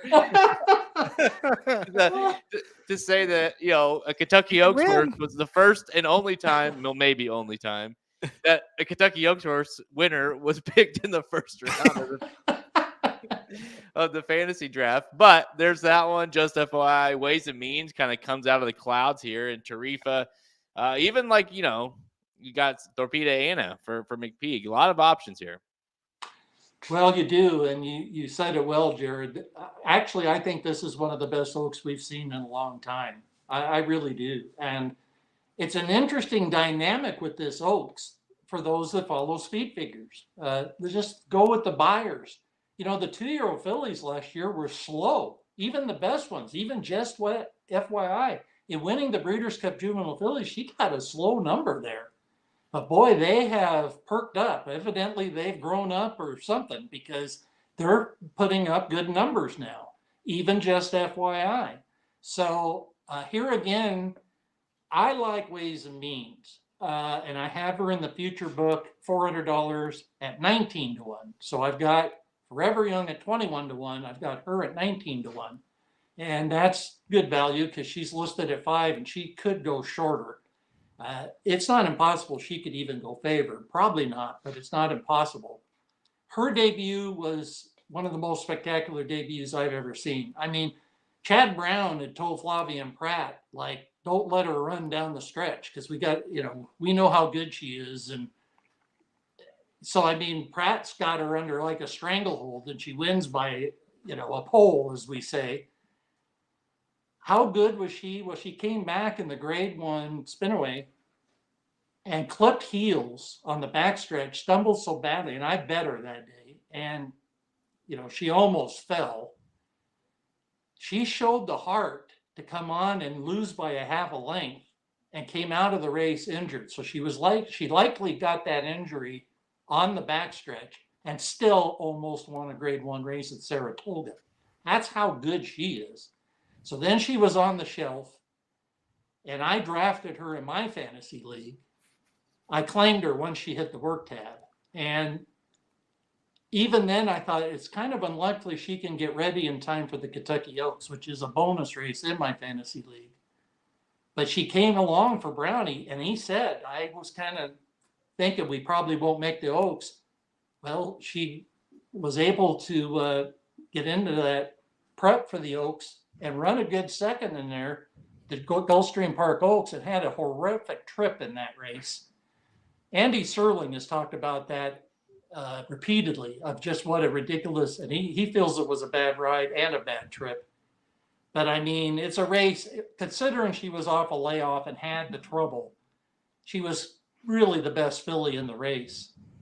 And the way she's trained, she worked 46 and change the other day. And in fact, Brown was kind of fuming, feeling it was too fast, that it was far enough out from the race. They can tweak her training enough off of that. I'm not a concern. And it's just a sign that she might be the special filly that I think she is. I mean, she brought to mind to me Land of Lucy's, watching Land of Lucy's career debut at Hollywood Park in the early 1980s. And she was so impressive, winning her first race in 108 and change. She came back a week later to show you how different racing was back then. 7 days later, and again ran 108 and change and won the Hollywood Lassie Stakes by 21 lengths. One of the greatest performances in California racing history. She was from the first crop of Seattle Slew and sadly died before she could go on as a 3-year-old. Dwayne Lucas has said, that's the best horse I ever trained. Filly or colt or gelding or best thoroughbred. Now, he also trained a great quarter horse called Dash for Cash. That's the best quarter horse he ever trained. Best thoroughbred he ever trained was Land of Lucy. And this filly brought back memories of Land of Lucy to me. So for me, I'm all in on Ways and Means. I like Just FYI here a lot too, because she really, I think, has improved in the speed figure department. And she's got a trainer, again, that's one of the all-time greats in Belmont. And I think she's really primed in her second start of the year. And I've been hearing glowing reports from Kentucky on how she's trained. I mean, people are raving about her physical appearance. They're raving about her energy, how she looks. So I think she's sitting on a dynamite performance. But as we said, this is really a tough Kentucky Oaks because Leslie's Rose, they paid a ton of money for her, and she just drilled, the competition last time out, bouncing back off her only loss. Now, she didn't draw well here, but again, she's talented enough. She certainly could win this race. It wouldn't be a shock. And you mentioned, of course, Torpedo Anna. Now, my biggest problem with Torpedo Anna, we've talked about this through the years. Mainly, you want Ken McPeak, it seems like, when he's a big price. Yeah. Yeah. And you really hardly want him when he's the favorite. So at least Torpedo Anna actually could possibly go up favorite here, I think. She's getting a lot of support from people that I'm reading and hearing. So it wouldn't shock me if she went favored. If she went favored, I definitely couldn't be on her because, like I say, it's just one of those things we've learned through the years. Does Ken McPeak lose with every favorite? No, of course he's won with favorites. But we've just seen through the years, the percentages seem to be you're better off to go with McPeak when he isn't the favorite and he's a big price and go against him when he's the favorite. So knowing that, that would be the case. Tarifa, the morning line favorite, there's not a lot wrong with her. I mean, she's coming in sharp from Louisiana, and Louisiana's done extremely well in the last decade in producing Kentucky Derby winners, including Pretty Mischief, who was my only Kentucky Oaks future bet last year. And in fact, I made it and forgot about it. I was sitting on the day before the Kentucky Derby, going through my Kentucky Derby future situation, and saw that I'd bet her in the future book and then watched her win the Oaks. So that was a big pleasant surprise to me that I had forgotten. And I can tell you why I bet her. I missed out claiming her in my fantasy league. And I thought, well, darn it. If I can't have her in my fantasy league, I at least better put some money on her if she wins the Oaks, that I cash a bet. And so that paid out for me being in the fantasy league and not getting her. I was able, and actually that's actually more financially beneficial that I got the future book bet on her than winning the first prize in my fantasy league. But as we know as fantasy players, it isn't the money we play for. It's winning the league we play for. I don't know. Honestly, I couldn't even tell you what the payouts are in our fantasy league. I just care about wanting exactly. to win it. So, I don't know why we had to bring that up. Yeah, well, how you sitting there, buddy? I only have one runner this weekend as well, and mine's not even in the Derby, so it doesn't matter. I was sitting here thinking, ultimately, wouldn't it be funny if Ways and Means were to win the Oaks and Fierceness won the Derby? We saw both those horses when we were in Saratoga. Yeah. When they debuted. It'd be crazy. It's kind of crazy to think that, and that just goes to show you, obviously, a whole different story, but how awesome Saratoga is for those 2-year-olds. Well, and how about if just FYI and Fierceness win, they were the 2 horses that won as juveniles at the Breeders' Cup, and then they would win these big races too. That'd be kind of cool as well. That's a good point, Aaron. And by the way, one other thing about Fierceness. This was a big deal for years, and now nobody even brings it up. But there's been only 2 Breeders' Cup juvenile winners win the Kentucky Derby. In other words, there's all this focus on the 0 for 19 and the UAE Derby runners. But in 40 years, only 2 horses have been able to pull off that double.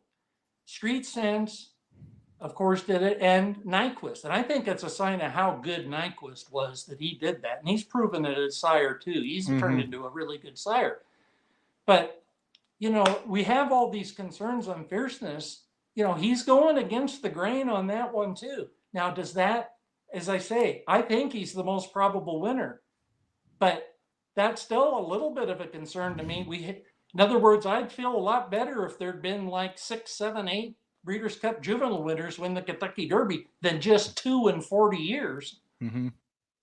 Agree. All right. So ways and means for Jon White in the Kentucky Oaks. I don't hate that. Listen, I've been back and forth with her in this race. Obviously, I'm kind of like you after that debut. I thought, oh my gosh. And then of course she goes away and you think surely she can't get to the Oaks. And now that she's here, I thought that race on the comeback race was really good, really, all things It considered. was. Yeah. And you certainly got to expect her to, and that's a little bit how I feel about Just FYI. Like, I think that horse is like, yeah, Leslie Rose got her at Keeneland, also a race we saw Halterman. Yeah. But it kind of feels like that was the prep for this one, and so. Yeah. I don't know. I'm leaning towards Just FYI and ways and means a little bit here. I think Tarifa is good. I'm wondering if we've seen what the best of her, kind of a little bit maybe. Mm-hmm.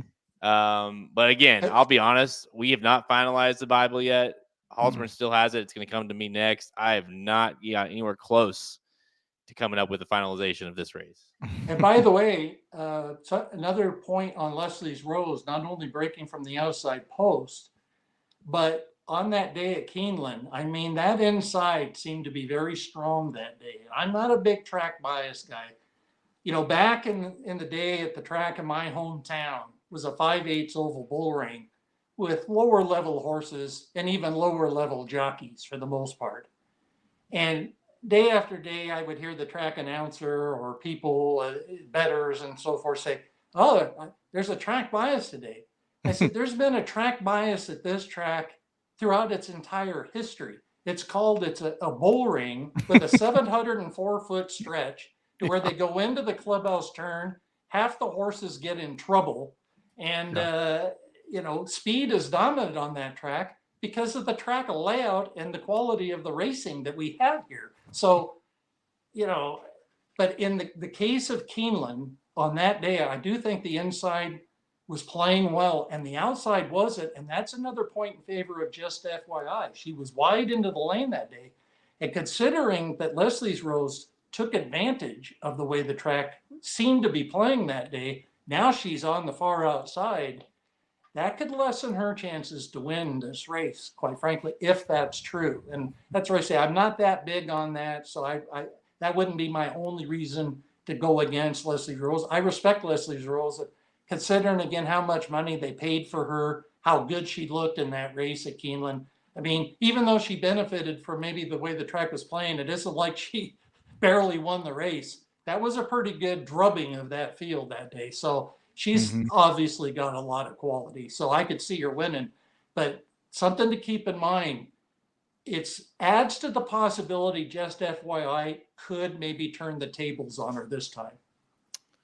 All right, before we go, got to ask you one last question. It's not related to horse race. Well, it's not related about the Derby or Oaks, but I saw it come up, and I'll do you a favor. Let's see where's it at? Is it the one I hope it is? Kevin, yes. Yes. Okay. Can we get John's opinion on getting married on Belmont Day? I want to see how close it is to Papa Dude's first reaction. We need to know. Kevin needs to know how you feel about if someone were to get married on Belmont Stakes Day. Well, I got to be on the Papa Dude bandwagon. I just can't see it. But listen, I have to come clean. I got married on Hollywood Starlet Day at the Santa Anita Church.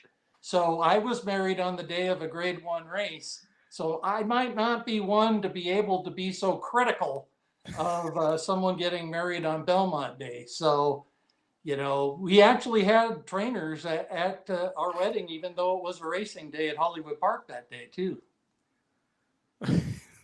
So you're saying it's not, obviously you have a very good marriage. So maybe it's not the kiss of death. Well, we've been married since 1983 and we've been together since 1981. We met on May 17th, 1981, the day John Henry won. It was the first race I ever got to see John Henry race. And in fact, the next morning, I was working for the Racing Forum as a writer. And the next morning, I was at McAnally's barn, and I'd only known him like 3 weeks. And I was afraid to ask this question, thinking he might think I'm like a complete idiot. But I couldn't help ask it because I had to ask him based on what I saw. And in the 1.5 mile Hollywood Invitational that John Henry won, he was off the pace early. And when they came by the finish line the first time, he surged to take the lead. And then when he went a little further, he came back off the lead. And I swear, I thought, man, that horse is like so smart. He knows where the finish line is.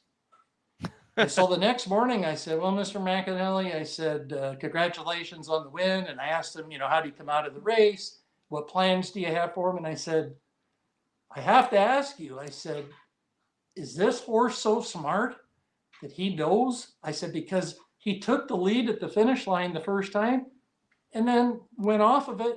Then when he was coming back to the finish line, here he comes again. He said, absolutely. He says, in fact, we got to be careful how we work that horse because he's so smart, knows where the wire is, and will shut down immediately after the wire. So we have to kind of mix it up with him as far as where we work him. Sometimes we work him past the finish just so he doesn't always get in that habit, of being so identified with the finish. So, that was a horse that had so many quirks. And part of why he was so great, listen, he was the horse of the year as a 9-year-old in 1984. And I don't think we'll ever see another 9-year-old horse of the year. But that horse would take like 2 steps away from the barn on his way to the track in the morning and just stop, and they'd let him stop because that's what he wanted to do. And he'd take 2 more steps, and it'd take him like a half hour to get to the track. And I once asked his exercise rider, Louis Senecula, I said, that's got to drive you crazy. He says, no, Pappy will get me there. It's no worry. That's what he wants to do. And then when he would step out on the track, he would stand there for another 15 minutes and watch all the horses and the people and then he would go. But see, a lot of trainers would want to force him to do something. And the thing you did with John Henry was you let him call the shots. And look, it paid off because once he got in with McAnally, he became one of the greatest geldings of all time. And, but I'll never forget that with Ron McAnally because I thought he might say, are you crazy? Horses don't know where the finish line is. What are you, some new writer here or something? And he goes, oh, no, that's actually the fact with this horse. He's that smart. Wow. Well, there you go. There you go, Kevin. You got an answer. He is. I think he's. I mean, listen. I got married on Ohio Derby Day. We all know how that worked out. So I think as long as you get married on like a big day, I think you're all right. Hey, this is a true story. We were watching the Ohio Derby. My wife is asking, does the woman get a choice? No, I think the woman made the choice. Yeah.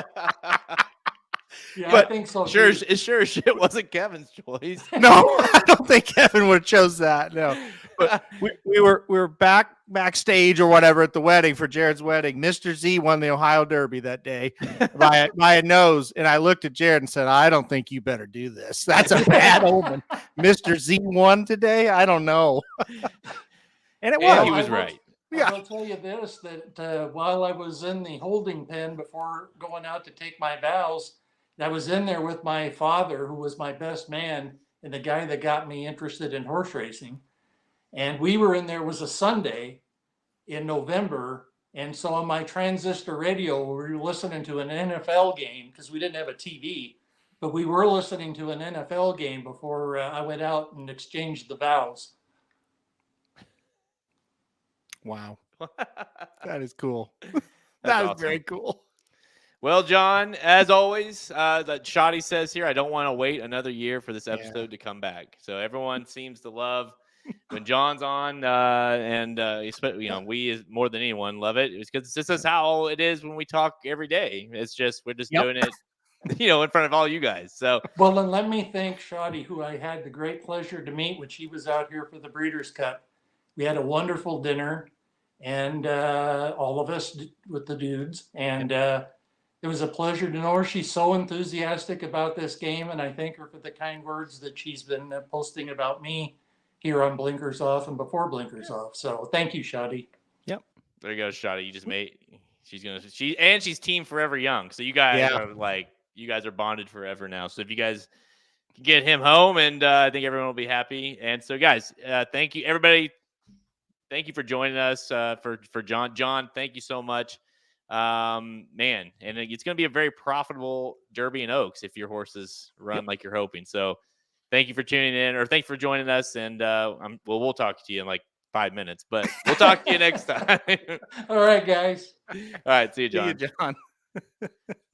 All right, there you go, guys. Jon White. I mean, I don't know. It's never disappointing, right? Didn't exactly goes exactly as planned. And Jon White, the legend. I tell you what. One thing about this episode every year is I try to come into it with. Obviously, I've done my handicapping for the most part, but I try to come into it with as least amount of bias as I can. Yeah, and just listen, just like everyone else is, like all you guys are doing. I'm just listening.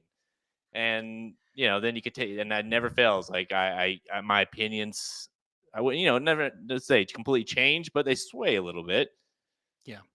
Yeah, for sure. And I cheated. I knew what he was going to say because you read the articles and stuff as we were handicapping. We usually talk to him a little bit earlier, but I went back and watched all those races of Forever Youngs, and when he drew post 11, I thought, well, that's probably perfect. That's kind of what you kind of wanted. And so, yeah, you listen to the info, and it's like, if you had him third or fourth, maybe he's second or third, maybe you elevate him, or maybe you just dig your heels in like some and say, no, I'm not going to do it. But the information is there, and that he gives you the information and you do with it what you want. Y'all should have him do a story time hour a couple times a month. Yeah. Deep Thoughts with Jon White, it's called. Shotty said he needs to meet Papa Dude, and that would be pretty funny for sure. What do you think those two would be like on a podcast together? Well, that's a great question. I don't know. I don't know if it'd be good or bad. I'm not sure. Part of me is terrified to see it, and the other part of me really wants to see it. So yeah, that would be something. Yeah, them two talking about sports would probably be the show there because that's John's he's well versed in the sports world as well. I was gonna say, you guys don't. I mean, yeah, he's obviously a legend in horse racing, but this guy, he's just a legend in betting. So yeah, I mean, you name a sport, name a game, he's got an opinion or an action or something on it. So yeah, but yeah, just awesome, guys. This is gonna be an episode that you're gonna want to stay, that you're going to keep loaded and rewatch as we kind of these last couple days as we head into the Kentucky Derby. Yep, no doubt. All right, guys, that's all the time we have. Check us out at racingdudes.com for free picks and our premium selections on our handicap practice page. Click the Get Racing Dudes premium button at the menu at racingdudes.com to learn more. Make sure you go get the Derby and Oaks betting Bible. It is available for sale right now. You get myself and Halterman's picks all. What is it, Halterman? 27 races? 27 races. 27 races Friday and Saturday, not just the Oaks and Derby, every single race on the card, how we are going to play it individually, as well as top 4 picks that John mentioned that he loves to watch. Top 4 picks for all everyone at racingdudes.com, including, unfortunately, right, Dr. Miranda and Papa Dude, I guess. You can get their picks.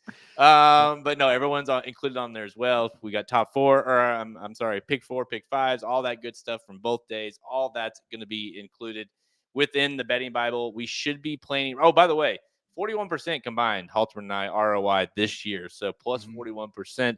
It's been a really good year. Hopefully we could stay hot heading into these 2 days. You can go ahead and get it on that page, on the Get Racing News premium button. Click that button, go to the Get It on that page, and it will be available. I would say you can go ahead and get it, and you'll be going live, I would say, by tomorrow afternoon, early morning or late morning. So look for that. We'll have updates. It's always going to be updated. We'll send out updates at least once a day with revisions, horse scratching, that kind of thing. So go get the betting Bible. We're on Twitter at @racing_dudes, Instagram and Facebook. You can find all episodes of Blinkers Off by visiting our podcast page.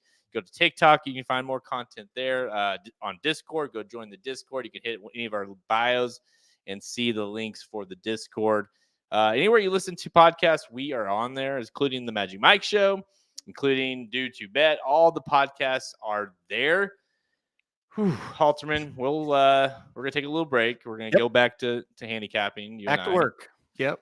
This is back to work, and then we'll reconvene, I should say, on Thursday. Yep. And we'll have the official Racing Dudes blinkers off. Kind of picks and analysis for the Derby and the Oaks on Thursday. And then after that, man, we'll just, as my good friend Jon White says, we'll just let the chips fall as they may. That's right. Yeah.